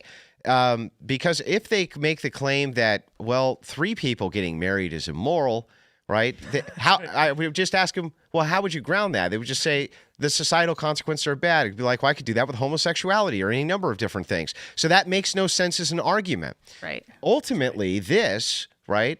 You're going to see more of it under leftist rule because they're going to have less and less way to combat it with any sort of ground. Like, how could they tell them no? Yes. They can't tell them no. If they go to them and say, look, how could this possibly be worse for society than homosexual monkeypox, right? The argument back's going to be, well, I guess it's not. And you do you, bro, as long as you're not hurting anybody. My dad called it monkey around pox. But why we need monogamy more than anything else is because we have an equal distribution of men to women. And you really want to make sure that the underclass is married and having children because otherwise they start killing people in a big way. Collectively, they start killing people because one of the biggest accesses of resources for men isn't the money. And it isn't the sports car, and it isn't that. It's sexual access, and what you get with a wife is sexual access, and that is part of the domestication of men, which allows a society to function. That's why monogamous societies do way better than polygynous societies do because of that sexual access. No, and it's true, and it's like to varying degrees of wholesomeness because you can have guys who say, I genuinely just want to have a family, and so they get married, and then there are some guys who they're just trying to have sex, but in a monogamous culture, that drive is oriented towards something productive instead of destructive. Which is producing. Yes, producing. Children. Literally producing. Literally, yes. That's right. So And so I just want to make this point. George Gilder writes about this in his book, Men and Marriage, where he points out, and this is written in like the late 80s, early 90s, I believe. But he points out that literally in every society throughout all of history, the most dangerous people around have been unmarried young men. If you can create a population of perpetually unmarried young killers. men, they're going to be killers. Now, here's the thing. For corporate America, those people make great consumers. And so it seems as if there's been this effort to keep men young and unmarried, but to kind of unicize them so that they're good producers and they're not scary. But that doesn't work. They're still going to be scary, man. Yeah, but they're not like inherently killers. That's not what I mean by that. No, of course. But what it is it's like, where do you go? You would go into the military, you would become mercenaries, And you would be way more willing to take high-risk things for high reward. Yes. Because that's where, like, the dopamine hit comes, the fun. Again, there's no resource sink, right? Yeah. And so that's to be clear, why... This isn't like men bad. This is just realistically no, men and women good have and different... men benevolent, Yeah. actually. But my point is just to point this out, is like... The reason you want your young men married and producing families and you don't want them sidelined with no sexual access is because if you have like 20% of your population that's like that, you're going to have a serious problem on your hands where these people they're not risk averse. Well, why do you think it's so easy to recruit young Muslim men into terrorist cells? Yeah, I was Because gonna they s- have yeah. Why do you think it was so easy to Incels make recruit? terror cells. Well, think about how easy it was to recruit mercenaries under the promise you carry off the enemy women. Right? The idea here was always the same. They were plunder once upon a time. And so but ultimately, if you have 20%, 15%, something like this, who are not risk averse and they are high testosterone and not risk averse. Oh man. Yeah, but also in terms That's of not good. polygyny, like you look at the Arab cultures, for example, they've got a huge problem with this in the sense that a lot of the top status men get all of the wives, and then it creates this huge underclass of men. And you'll notice that all of the immigrants coming into Europe, there's not many women and children. It's all men. And what that is it's the underclass of men who have no access to women. Trying to get it. I never even thought about that. Yeah, so they're coming into these Western countries, and you imagine they're coming into Sweden, and they see a blonde-haired, blue-eyed girl who's wearing a short skirt, and to them, she's essentially a prostitute. Well, and we have been told through various court cases from judges in the EU that they just don't know any better.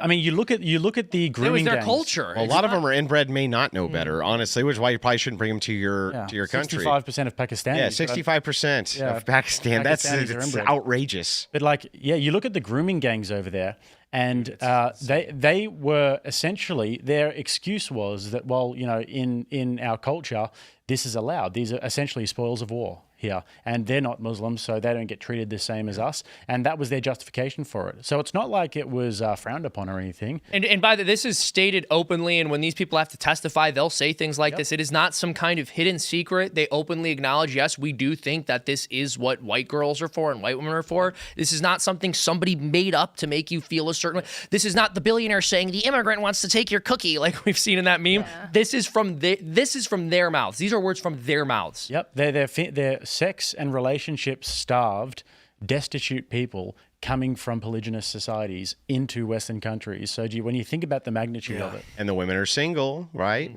They're using, even if they're not, they don't care. Well, they're often using their child, like kind of their child rearing years to go to college and university, right? Things like this. They don't have a man on their arm. There's nothing to fight the wolves off.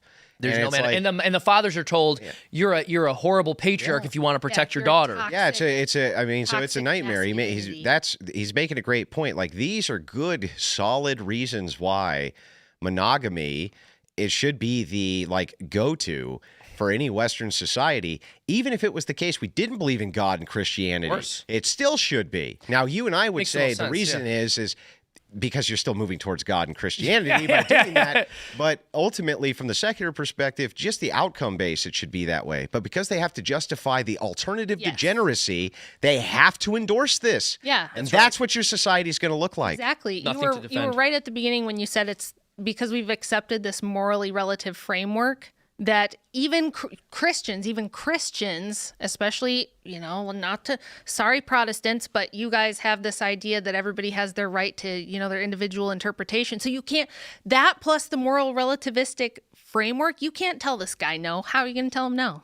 And you're letting the Muslims in and they can do it, and you're letting the gay throuples adopt. You can't tell this guy he can't do that. Just hypothetically, what would stop me from starting a church tomorrow called the Church of Rattlesnake? Nothing. I mean, yeah, probably nothing. And what is it? What's the number You may of people not you be have to able have to- before you're tax exempt? I think it's only shockingly 2 or low. 3. Yeah, it's not many. shockingly low. And the thing is like you may not, but you don't even need the 5013C, right? Yeah. You can start the Church of Rattlesnake as a for-profit church.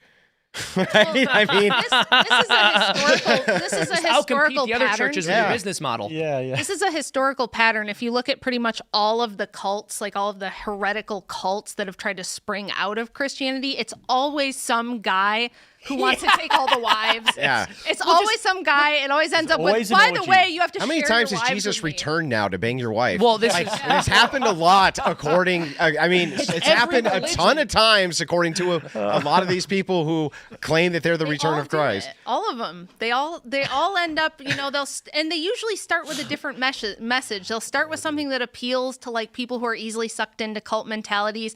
And then by the time you get 20, 30 people, they're like, and you all have to share your wife with me now. Well, this is not just this is not just something that's existed in the Christian world. This has been the case literally with every cult throughout history. Right. Even Muhammad, everyone who's claimed to speak for God has basically said, guess what God told me I get to do? It's Yes. like, I'm special. This is My allowed buddy for Jay me. Dyer says that cult leaders, it's always just boils down to being able to touch butts. Basically. It just always boils down to touching butts. at the Your end. wife is mine now. Essentially. Well, we've got another story. Speaking of the demonic, Tucker Carlson draws scorn for new details over a demonic attack. And he said he's not embarrassed, which, first of all, based. I think listen, you've got so many Christians and so many people who say that Christianity is a good thing even if they don't consider themselves Christian. But then you actually start talking about Christian things and they go, oh, are you crazy? We believe in demons, actually. I mean, we believe that Satan convinced Adam and Eve to fall. Like Christianity actually becomes incoherent as a faith if you don't believe in the existence of demons. It doesn't work and it doesn't make sense. And so the idea that drove people would laugh, demons out of it's in the people and into Bible. pigs. Exactly. Political commentator Tucker Carlson has prompted renewed scorn after providing more details about a supernatural attack he alleges happened to him in his bed in February of 2023, months before Fox News fired him. During an extensive interview last Thursday with fellow former Fox News host Megyn Kelly, Carlson suggested the attack was in response to a positive supernatural experience he had the day before, during which he experienced love towards someone he hated. That's actually really interesting. Yeah. Now, the thing is, regardless of whether you feel this happened or think this happened, I certainly don't doubt his sincerity. And when we did America Fest at TPUSA, I had the privilege of doing a podcast with him and a couple of other people, including Charlie Kirk, may he rest in peace. And Tucker mentioned this story on the podcast about how he was attacked by a demon. So listen, I don't know why we would say that we need to promote Christian thought and be a Christian country and then laugh at a guy when he says something demonic happened to him, because don't you think a demon would attack someone in Tucker Carlson's position if they're starting to spread truth and if they're like loving their enemies and doing good Christian things? Well, The same people making fun of this are the people who have crystals and tarot cards and all kinds of other nonsense. And they're reading their horoscope and trying to figure out, how do I know if this guy likes me? Let me read my horoscope. that's all cultism on the other end.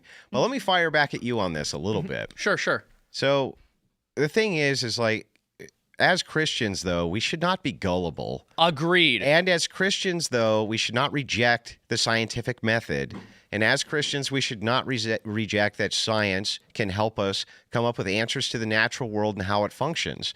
And so the thing is like, these categories, the spiritual categories, the categories that have no scientific explanation, like the demonic, I don't expect people who have a more secular nature, agnostic or atheist nature, to believe those things about Christianity, even as they benefit from the effects of Christianity. They don't have a problem with you believing those things. But if you're gonna just immediately take Carlson at his word for it, and maybe that's fair that you should. Okay, or shouldn't. Well, I don't doubt his sincerity. Yeah, I get it. You don't doubt the sincerity, but it's still rational and within the confines of rational thinking that even Christians could and would doubt that this actually happened.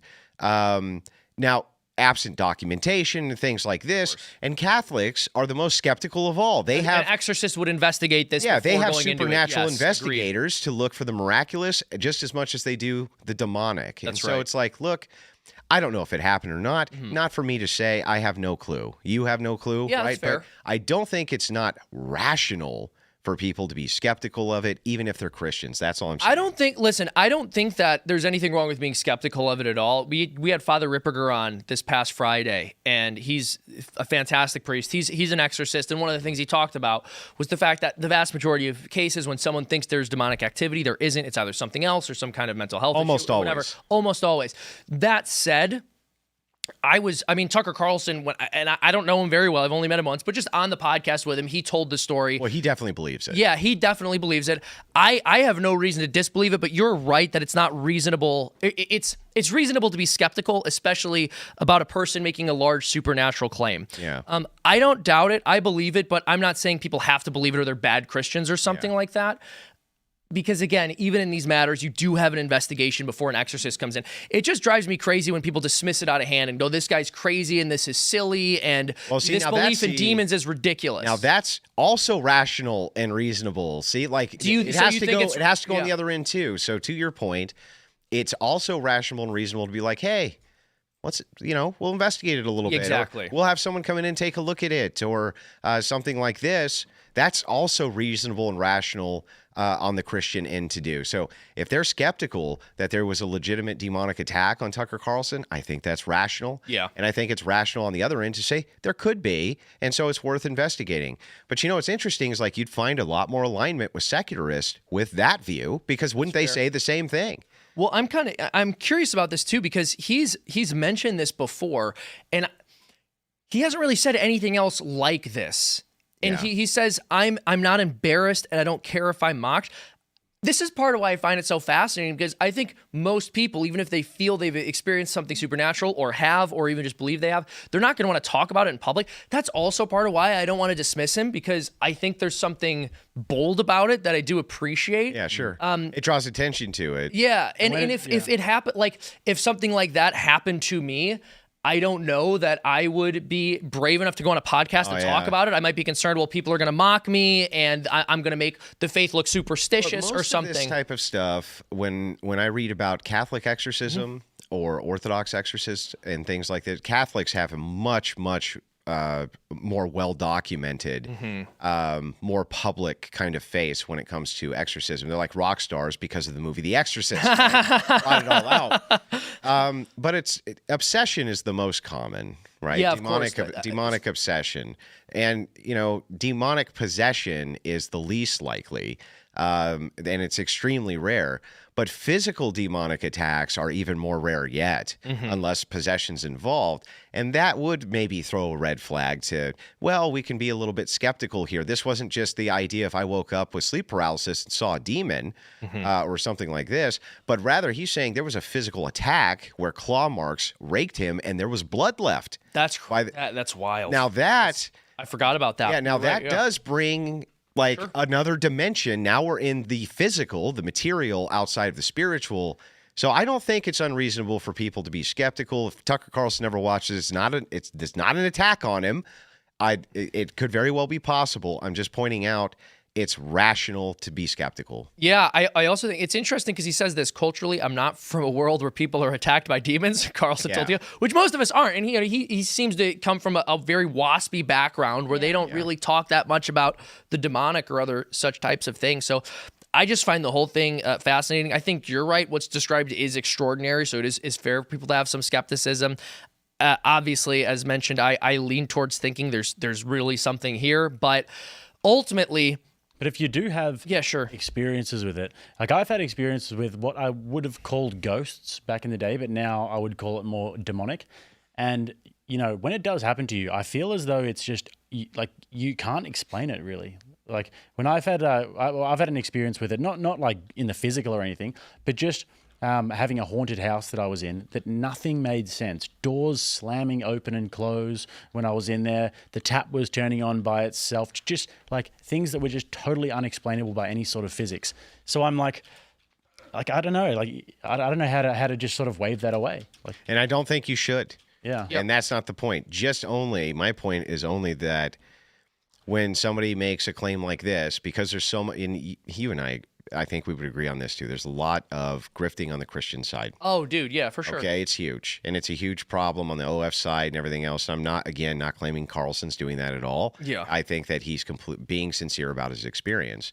But just if people instantly are very skeptical of something like that because it's such a big claim, I just think that that's reasonable. I get That's it. all. I think that's fair. Well, listen, Tucker even said culturally he's not from a world where that happens. So maybe if before this experience happened, someone else said the same thing, he'd also be skeptical of it. Who knows? Yeah, one of the most interesting books I've ever read was the one that you gave me, Rach. It was Orthodoxy and the Religion of the Future. Yeah. And it was so interesting how they were talking about Seraphim Rose. UFOs and how all of these like alien shows have been sort of programming us for UFOs, but really they've always existed, and they're sort of demonic forces. So this is really funny. This perfectly segues into a shameless plug because the pilot episode we did for our cartoon is about the ET phenomena and the way it's used to try to promote nihilism, basically. Yeah. So if you guys go to twistedplots.com, we have a special promotion. Any amount, you donate at any amount, you will get to watch the pilot as a thank you. We've only got 3 days left. You got to help us get funded to defeat Hollywood's monopoly on entertainment. Now, we are going to jump over to Super Chats. Oh, do we need a couple minutes or what's going on? Sorry. Yeah, we are going to pop over here. We got some Super Chats, and we also have some Rumble rants that we are going to read. Do you mind if we give a real quick shameless plug? Yeah, so by the way, you can, but also we will do plugs after we're done with Super Chats as well. But if you want to say it now, I was just going to say DebateCon this weekend, where we're all debating there. I think if all you guys, three of us. if anybody's anywhere near Nashville, it's going to be awesome. We've got a big after party happening as well, and it's just going to be an absolute killer weekend. Yeah, it's going to be a killer weekend. Modern day debate. I'm debating. Andrew's debating. Rachel's debating. Awesome. It's going to be awesome. Who are you guys debating? And I'm debating. Andrew is actually headlining with 2 debates. He's going to be debating Daniel Hakikaju on Islam and Christianity, right? Mm-hmm. And then Dr. Richard Carrier on secularism. Well, it's Islam versus Christianity, which is better for society. Same thing, secular humanism versus Christianity, which is better for society. So both of those are big claims from each side. And this is a huge fight of our time, obviously. So tune in, or awesome. If you can get tickets, strongly Come to suggest that you show up. You're going to be watching. You have debates going all day. You have access to many of the people you've always wanted to meet. Huge party that anybody who gets a ticket is welcome to come to. Free booze. I took care of all the booze. I took care of all the food. Wow, you took care of all the booze for I everyone? rented out Dude, that's not cheap. I rented out the whole top area of a bar to my make gosh. sure every ticket holder could go and have some drinks and have dinner and enjoy themselves. And the Crucible did this on our dime for them. Hold on, you did an open bar for everybody. Yep. Everybody who bought a ticket Good to for Baycon, dude, that's including huge. people. That's a big selling point. Like that's a lot. Including people who are not fans of the Crucible. If you got a ticket to Lefties DebateCon can and you're a lefty, come eat and drink with us. And you'll Maybe- find out that we're way too base and you'll have to become one of us. Right. But the point is you got to come do it. Open bar. Maybe I'll find myself in Nashville. I don't know. That's crazy. Might want to. Also, don't miss me debating a male feminist live in person. What's the topic? Feminism, I assume? Yeah. Okay, that's awesome. So we have from Shane H. Wilder. Thank you so much, Shane. He says, as the son of a vet, I just wanted to wish the veterans out there a happy Veterans Day. Thank you for your service and sacrifice. God bless y'all. Yeah, absolutely. Happy Veterans Day to all the veterans out there. Oh my gosh, we got more great super chats. We kept getting these yesterday. I was super pumped about this. Labels777 says my wife gave birth to our baby girl yesterday at 11:15 a.m. I know I'm a day late, but never late than never. All right, so this is really funny. Yesterday we were getting all these super chats from people. My wife had a baby. My wife had a baby. My wife had a baby. I'm so excited. And then I'm reading the comments after the show, and someone says, "Did nobody catch that it's 9 months after Valentine's Day?" Yeah. I was like, all right, I guess that makes sense. But I thought that was very cute. A lot of new babies out here. We love that. Absolutely. We're all a bunch of pronatalists here. Absolutely. Blue Psycho says, Andrew, loved your debate with that Charlie feminist on whatever. I really wish she wasn't a specific kind of feminist. I cannot read that last part. Why would you highlight that? I can't read that on air. You can't read it, or I can't read that on want air. me to read no, it, or? no. You don't want to read it either. Can I at least tell the super chatter, thank you for the super chat and for the support. Thank you for the support. I really appreciate it. Yeah, so here's what else we have. So this is from Devin Grims. Didn't the elite introduce racial grievance during the Occupy Wall Street protest? I don't think that's when it was introduced, but we got a lot of it there. I think I think that stuff really started to become more mainstream with the Trayvon Martin case. Mm-hmm. Yeah. To me, that was really the watershed moment. It did, but the seeds were planted by Herbert Marcuse.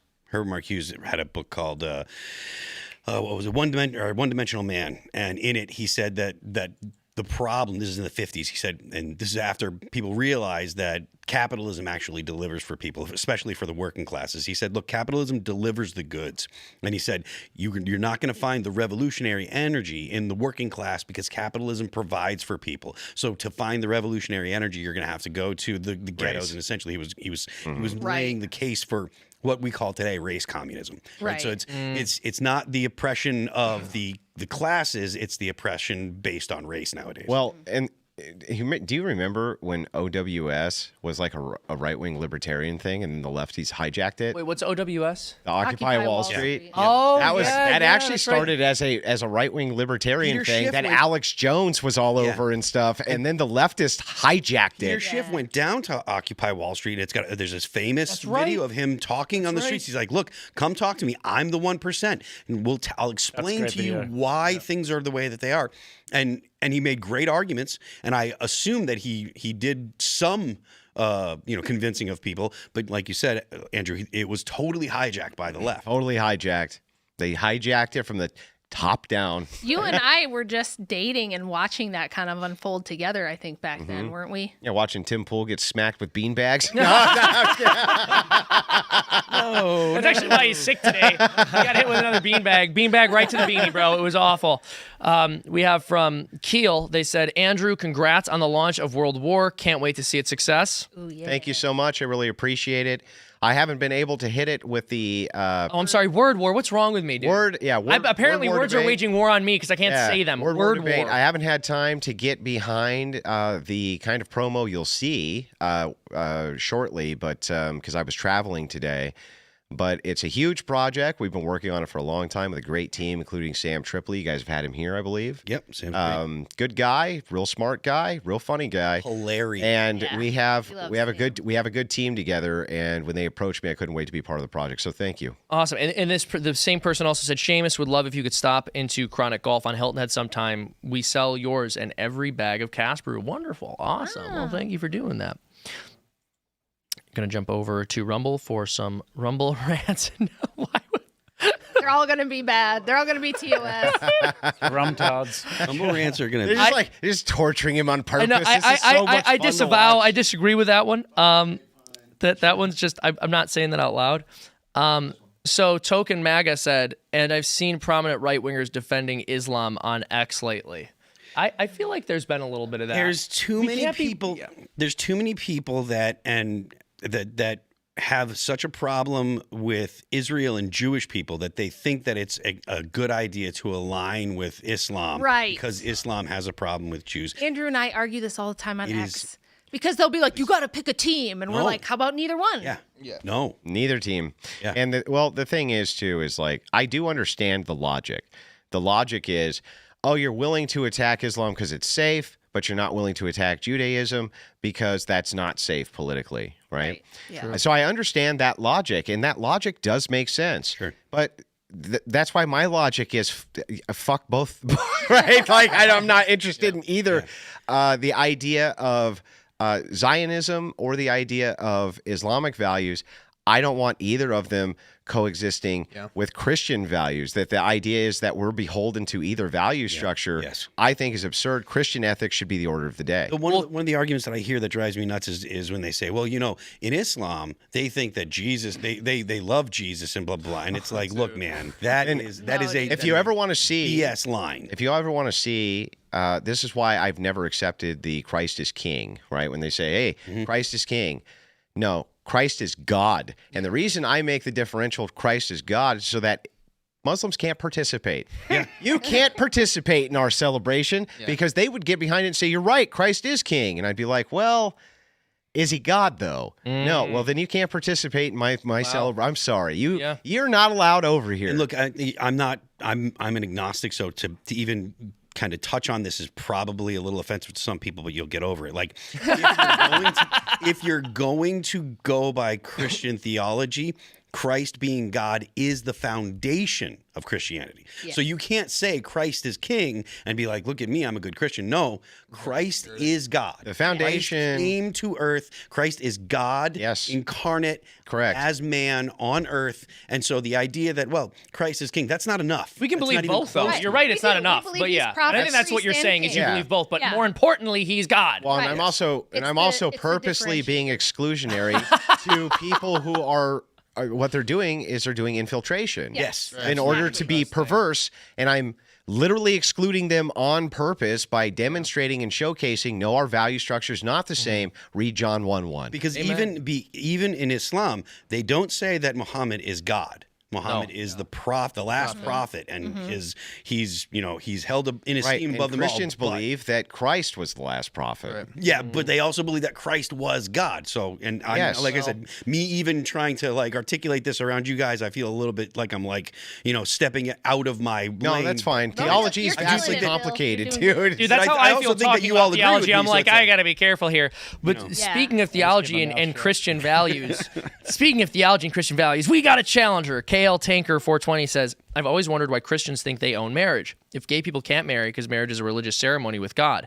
Using that logic, should all non-Christians not be allowed to marry? The problem is you don't understand the Christian perspective on marriage, with all due respect. And by the way, thank you for your chat and for being a fan, but this is the straw man argument that's used by the left. The right wants to turn marriage into a religious institution. What we believe as Catholics, and I assume the Orthodox believe something similar, but what we believe is that marriage pre-existed the church, so the church has no power to define it or redefine it. So when we say marriage is between a man and a woman, we are respecting an institution that existed before the church that church does not have the power to change. And also, you just don't even need to recognize secular marriage, honestly. It's not particularly important. Like, the idea here is just this. Why do you need the state involved in your secular marriage? Why is that necessary? They say, well, for tax benefits and things like this. It's like, well, that's kind of stupid. Then just go ahead and change the tax code a little bit. It's only some minor tweaking there. Yeah. What is actually the point of you as a secularist getting a state marriage license? Why can't you just make the declaration, I'm married, and then you are? Why can't you just do that as a clandestine marriage? They used to have. I don't even understand why you can't. Right? You could. So the thing is, for us, it's sacramental, and since it's sacramental, we don't get to just walk away, right? That's not how it works. That's right. But secularists can. They can declare and then undeclare, and so if that's the case, what is the purpose of bringing the state in at all, unless it's for the purpose of reproduction and for normalizing families? And then if that's the case, can homosexuals do either of those things? No. Well, also, there's one more important thing, which is we need to recognize secular marriages so that when the Christian right becomes ascendant, we can punish them when they commit adultery. Because if you're not married, we can't punish you for committing adultery. There you go. RN Ricky Bobby says, Seamus, you had 7 birth announcements and super chats yesterday. You skipped mine. I'm sorry about that. I mean, I know I haven't tithed any spoons lately, but come on, man. Replacement rate achieved. Got to count for something. Absolutely, dude. I didn't know about that. And I don't know why you're coming at me about spoons, because you know me. You know I would never do that. But congratulations on the baby. We're very happy for you. Absolutely. Good for them. God bless them. This is funny. I mean, there's 2 right here I want to read. Chris S. said we were told to social distance, but rioting was okay. Yeah, I mean, I remember. That's the minute I knew there was no real that's when it blew it out. That was the second I knew. Yeah. Because I remember at first I was cautious. And I remember thinking, maybe this is something. Maybe this is real. And then all those doctors signed onto that notice saying, well, the police going around killing unarmed black men is enough of a public health crisis that it warrants us disregarding COVID. And I went, all right, it was all a nonsense. Not only that, they literally said that BLM riots don't spread it. That's right, they did. But that right-wing protests against lockdowns do. Yeah. And I was like, well, we're safe. And that January 6th did. We were on the fence at first as well, like most of the American public, because we had very little information. It did line up with a historic standard. It's 100 years, time for a plague. Yeah. Right? We get them about every 100 years. I thought the same thing. Yeah, it made sense. And so we're going to take a wait and see approach. It is possible that, 2 weeks of social distancing might be necessary because maybe this thing is really deadly. Yeah, maybe it's going to take out 5-10% of the population of Earth. Like, this could be a real problem that we just don't understand yet. And then the second that happened, I remember my wife, because we were already at that point, we were like, already very skeptical Yeah. of it. But the second that happened, I remember she looked at me and she was like, "No more masks. This is all bullshit." And I went, That's right. Yep. Well, bullshit. it's so funny because my insane trad Catholic friends, basically all of them from the get-go were like, it's not real. And I was like, no, guys, we got to like be a little more cautious than that. This could be bad. And then, of course, when that happened with the letter all the doctors signed, I went, okay, it's nonsense. But then, yeah, on top of that, not only did I realize that was all nonsense, I went, oh, like, I don't think I will ever trust them ever again about anything. Like next day, which is actually really dangerous because now if there is a very serious plague, people are going to put it in the same category. You know, but maybe it's the case that good. Like, even if it was, let's say, a very serious plague that was 5 or 10%, right? Or in mortality or something like that. You know, maybe the lockdowns, after seeing the ramifications of all the mental health that happened because of those, the massive distrust, things like that. And it didn't seem like the lockdowns themselves did much to really curtail COVID spreading anyway. Yeah, so maybe it would be good that people just distrusted them and just went about their daily life anyway till it ran its course. Maybe that really is the best thing I'm just going to start licking handrails, get that. Yeah. Just go lick the toilet seat. Yeah. Germamaxing, as the kids say. Yeah. Will Matrix said, the purpose of liberty is to pursue virtue, but the left has perverted it to pursue vice. Vice is enslaving. It won't liberate you, but virtue will. Amen. I couldn't have said it better myself. Yeah. Great super chat. We've turned freedom into a political buzzword. We think of it as a concept related to government. I mean, and it is to some degree, but it more refers to an internal state. Are you actually free, right? And do you have, not only are you free, like, do you have the capacity for freedom? Of course, all people have the capacity for freedom. No, not all people have capacity for freedom. Like, if you are entrenched in vice, you just don't have the capacity for freedom. Yeah, You got to build it up. Jocko, the guy that does that podcast, he makes the argument, and I think that it's a very compelling argument. Discipline is the path to freedom. Yes. If you are beholden to vices, if you are constantly being jerked one way or another, and this is something that the Stoics used to talk about too. If you're constantly being jerked in one way or another by your emotions, by your emotional reaction, you're not free. You're a slave to your basics. Or by your addictions. Yeah, exactly, 100%. And you know, like, people forget with addiction, we're not just talking about drugs. Guitar can become an addiction. Yeah. Video games can become an addiction. Social media scrolling. Anything can become an addiction, which takes you away from the pathway of what you're talking about. Yeah. Discipline. Totally. And the idea of, well, and he's making the idea of Catholic virtues, like Aristotelian Catholic virtues, but we have a similar device methodology in Orthodoxy as well. But both cases do rely on discipline. Exactly. Yep. That's why we have feasting and fasting. And Amen. Yeah. It's to teach you how to regulate that. That's what feasting and fasting is for, right? It's to say, hey, you're going to give up something for these 3 months so that you can remember that you don't need it. And yeah, exactly. And also, if you're capable of denying yourself a legitimate good, then it becomes easier to deny illegitimate things that you actually shouldn't be doing. You do build that moral character. Tiffanel says, Seamus believes in purity testing the right. Can you believe that? A nice guy like me? What? Excluding conservative, moral, atheists, Buddhists, and others, when 75 million voted for Kamala, you can't exclude 20% of the right. You go back to losing. Bad. Well, here's the thing. And I've said this, and it just seems as if no matter how many times I articulate this as clearly as possible, I'm still misunderstood here, but I will say it one more time. I do not believe the right should change its policies to accommodate any of the people fleeing from the left. That does not mean I'm saying that we should push those people out. If they want to run from the left to come to the right, they cannot turn us into a slightly less bad version of the left. Isn't that paradoxical anyway? Isn't he excluding you? Yeah, exactly. I can't have my pro-life values. Exactly. Yeah, so isn't the great paradox here that he's gatekeeping? This is the great replacement of conservatism. They're like, let me tell you what being conservative means. You need to leave. We're the new conservatives. Yeah, so the great paradox here is simple. It's like, hey, you're gatekeeping. That's not what the right is. It's like, hey, what? That makes no sense. All right. The Yeti 90 says, Andrew, I'm Muslim. Once Christian, born and raised in America. Okay, hang on. Hang on. Stop there. Yeah. We can reach this person. That's a funny response. No, I'm curious to see the rest because I want to see. I've told men of all faiths for years to marry without the state and use a prenup. Why is CGA against it? Because if kids are cohabitating.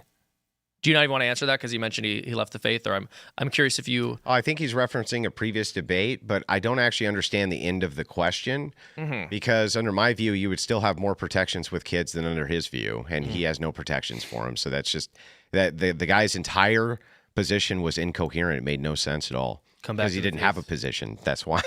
So anyway. He has to be a ginger too, by the way, because I feel like the only people that convert from Christianity and become Muslim are always gingers. I saw a stat that there was like upwards of 50% of English guys who have converted to Islam are ginger. So I'm That's right. crazy. I know. Every time I see the They video, have no soul. Have you ever seen Four Lions? No. Oh, there's this scene. There's this like it's about a group of Muslims in a terror cell basically, and it's like this British comedy, but one of them is a white ginger guy basically, and that does seem to be a stereotype. Wow. I don't know. Every time I see videos of these white English guys who are just there saying, "Yeah, my name is Muhammad," it's like, Are you sure? Did you pick that one? Yeah. Did your parents pick that for you? Why do they adopt the accent too? That's weird. It's crazy. It's like no, it's true. It's like they Pronouncing talk everything. like they're ordering They can't Mexican still be. food. They're Yeah. like, "Jalapeño." They can't still be. Mohammed. They can't still be Prophet Kyle. Muhammad. yeah. They can't run in and be like, "Yo, bro, let me tell you about Muhammad, brother." You know, like they can't do that. They can't be like the youth pastor version of. Yeah. Don't you have to learn Arabic to be Muslim? That doesn't give you an accent when you're speaking in English that you learn Arabic. And most people that like read the Quran don't speak Arabic anyways. Fun fact. Well, this is one of those things that drove me crazy. When I remember when I was in college. It's like when Brock says Pakistan. It always pissed me off. I know. It always pissed me off. He never said. I was like, dude, just say Pakistan. Pakistan. Yeah. Well, that's the thing. He'd go Pakistan. When I was in college, I mentioned Muslims, and this girl I knew who was not Muslim, she said it's Muslim. It's Muslim. She's like trying to get me to say it. And I was like, this is ridiculous. No, because I say things in my American accent and not in someone else's accent. When you talk about Ireland, you don't have to say, Ireland. No one expects you. Yeah, you don't have to mention. There was This is the Irish reporter, supremacy side of the table, by the way. There's a reporter who made a quip about that recently too. He's like, people don't say my name as like Hojani or whatever it was. That I was don't know why people feel it's just a way to demonstrate how much I get discriminated against all the time like this. You know? true. Australians, we say no That's because the country's No. fake. instead of no. Fake country. And I get told that my country's fake. I get told that we're a prison. We are a prison. Come on, it's not real. Like, come on, don't we believe in kangaroos and koalas, dude? Give me a break. I mean that part. Well, hold on. It's fake. because it's a myth doesn't mean it's not true. Devils, There's some like really? spiritual truth to Australia. You don't have to worry about them. The ones that you do have to worry about is the drop bears. That's the only thing. Drop bears. Snakes are pretty dangerous, but drop bears are the ones in Australia that are the most dangerous animals. But otherwise, you're pretty sweet. So, do you have trouble getting? Do you ever go back to Australia? Are you? He lives there. Okay, Yeah, I so live there. how often do you come to the States? I'm here for a 2-week tour at the moment with Knucklehead. Okay. But I come back every few months. Yeah. Yeah, I'll be coming back for the next Word War event. He like hangs out with me and stuff, and I don't know why. It's just like, He's just an Australian. well, you I mean, do we just loathe each other? But for some reason, it's like it just works. It's like, oh, this is great. Yeah. Just wake up in the morning, just want to punch him straight away. Yeah, hanging out with them is basically just like one of them on this side, one of the you're gay, no, you're gay. You're gay. You're gay. That's crazy. So you came to the United States as an immigrant, and a xenophobe was homophobic against you. Exactly right. Hillbilly. The persecution you're subject to. Why do you think he hates me so much? American hillbillies are not escaping the charge. Do you find difficulty being in the United States as a foreigner? Do you think like in Trump's America it's inhospitable to you? I don't know if we should save this for the Rumble stream. Yeah, let's just say this is the Rumble stream. All righty. All right. If you have to ask, the answer is yes. Yeah. Dalamar says to Rachel, on what page of Having It All is the quote saying those demon yuppies can't have a family also? Need this for IRL trolling a family at Thanksgiving? Handing out highlighted copies to prove they were lied to. Wow. Of my handing out highlighted Is that a copies book? of my You book. wrote? I inferred that you wrote a book called Having It All from this. Is No, this, oh. I think that's so that would be like the opposite of my book. That's like a feminist book where you can have a career and be like a working mom and do it all and have it all, and you really can't. First of all, you can't do that unless you're like rich and you can hire somebody else to do all the things you can't do when you're a stay-at-work mom. By the way, Stay-at-work Stay-at-home moms, don't stop calling yourself stay-at-home moms. We're just moms. The other women are stay-at-work moms. Okay? I like it. But I hope that he is highlighting my book and passing it out at Thanksgiving. But you know. Occult Feminism, one of the great books. Good for feminist debate research. Allie Beth Stuckey debate win. Oh, I wish. She has me blocked on everything. So. Can we call it out now though, Rach? Allie Beth Stuckey. Yes, I would love to debate her. Yes, I would love to We'll debate get her. it going. anytime. Maybe On Word War debate. On Word War debate. Allie Stuckey v. Rachel Wilson. Clip it up. Yes. Let's get it Yeah, going. we need to see it. It's so a we debate we all want to see. We have Lewis. I got you. We have Lewis FML1 says, what is keeping MAGA from protesting across America like the left? Like the left, probably We the have law. jobs. Probably the law. Yeah, but also like probably like their tactics, the law. That's what's stopping us. But from protesting across America, again, yeah, also the jobs thing. People having to go to work. Well, these people have families. They have families, and they have to. Your bills come regardless of what the political situation is, and so like you can't get away from the fact that when people are off work at 5 o'clock, the protest is over. Yeah, the only time we've had a big right-wing protest was when they told us all we couldn't open our businesses and go to work. Yeah. So then we all protested. We have from Jake who said it was come on, 3 gay men who adopted a baby in Canada. Is that true? Did this Yeah. happen? Yeah, recently. Disgusting. It like just the Christian right is undefeated in its The predictions. hypotheticals that you pose are becoming. Yeah, Andrew used to use that as a debate hypothetical. So it's okay for 3 gay guys to adopt a baby. He used to use that as like I'm looking at you, Brad Palumbo. Looking at you, Brad Palumbo. When you said, "What are we even talking about? That's not ever going to happen." Looking at you, Brad. Well, and this is a pretty consistent issue where if you're on the right and you make any kind of joke or you try to make some kind of exaggeration to point out how ridiculous the left-wing position is or It'll liberal come position is, true. it comes true. This is something that's happened with my cartoons multiple times. There was a tune we did 9 years ago making fun of Occupy Wall Street after it became a lefty movement. And the entire bit was that you had... we had like these little cartoon millionaires protesting cartoon billionaires for being richer than them. And the joke was it was a commentary on like white upper middle class Westerners protesting the people who are like immensely wealthy on a global scale protesting those richer. Now we literally do have millionaires who protest billionaires. That's an actual thing. Yeah. That's an actual thing. And it happens all the time. They have too much. They have too much. Come on. Yeah, exactly. Too much. They've got too much. It's so frustrating. This is the last one. So Thinker for Life says NPCs are actually reprobate mind. Cure it with scripture. Let it serve as proof. Can't see in my mind before scripture, but can after. Interesting. So I think this person is saying they kind of understand the path that these people are on. They read the Bible more.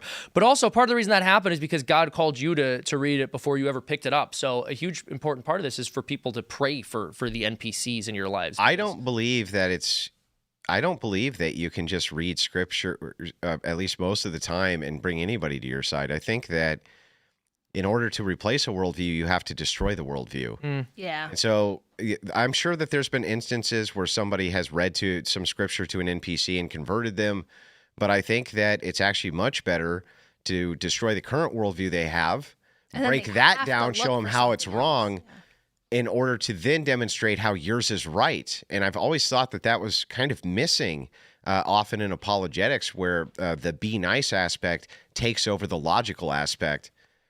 Yeah, I think there's a lot of truth in that. Also, part of the reason it's taught the way that it is because it's just impossible to teach everyone in an apologetics course all the different worldviews they'll have to dismantle. But at the very least, they should be talking about atheistic liberalism because it's almost always some variety Well, then who are of you that. preaching to if you're not running into all of them? Yeah, amen. Amen.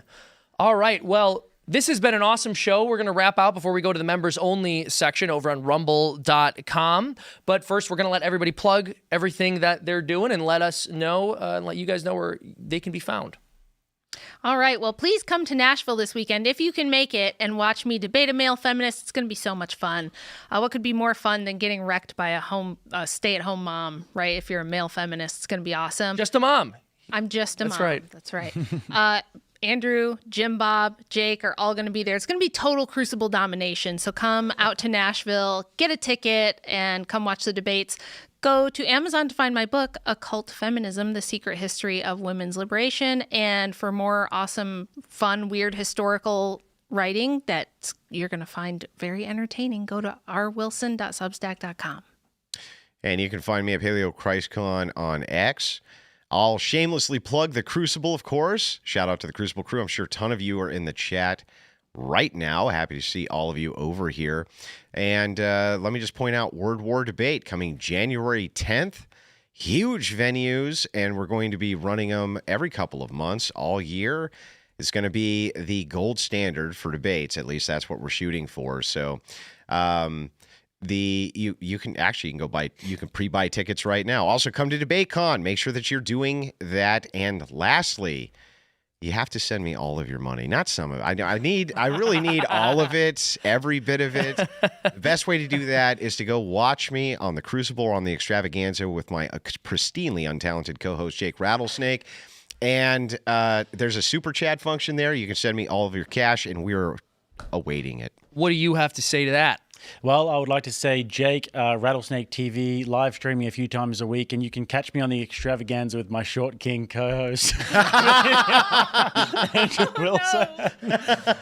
It's always good fun, at least 4 times a week. Get to Nashville, DebateCon, World War Debate. Thank you. I am Phil That Remains on Twix. The band is All That Remains. You can check us out. You can check out our website, allthatremainsonline.com. You can check out the band on Apple Music, Amazon Music, Pandora, Spotify, Deezer, and YouTube. Don't forget, The Left Lane is for Crime. My name's Seamus Coughlin. I've done over 600 animated cartoons, amassed over 1 million subscribers and over 290 million views. A civilization cannot continue to exist if all of the people telling stories in that civilization want for it to be destroyed. And that's the situation that we're in right now, which is why myself and my team are fighting the culture war by making culture. We are already nearing 75% of funding, might be over that at this point. I haven't checked throughout the show. We've got 3 days left to get fully funded. I need you guys to go over to twistedplots.com. If you support at any level, you'll be able to watch our entire 25-minute long pilot episode, which is totally complete, but time is running out. We need to win the culture war. We are trying to reshape the culture by saving media and breaking up Hollywood's monopoly. And we will see you all over on Rumble. Thank you for stopping by.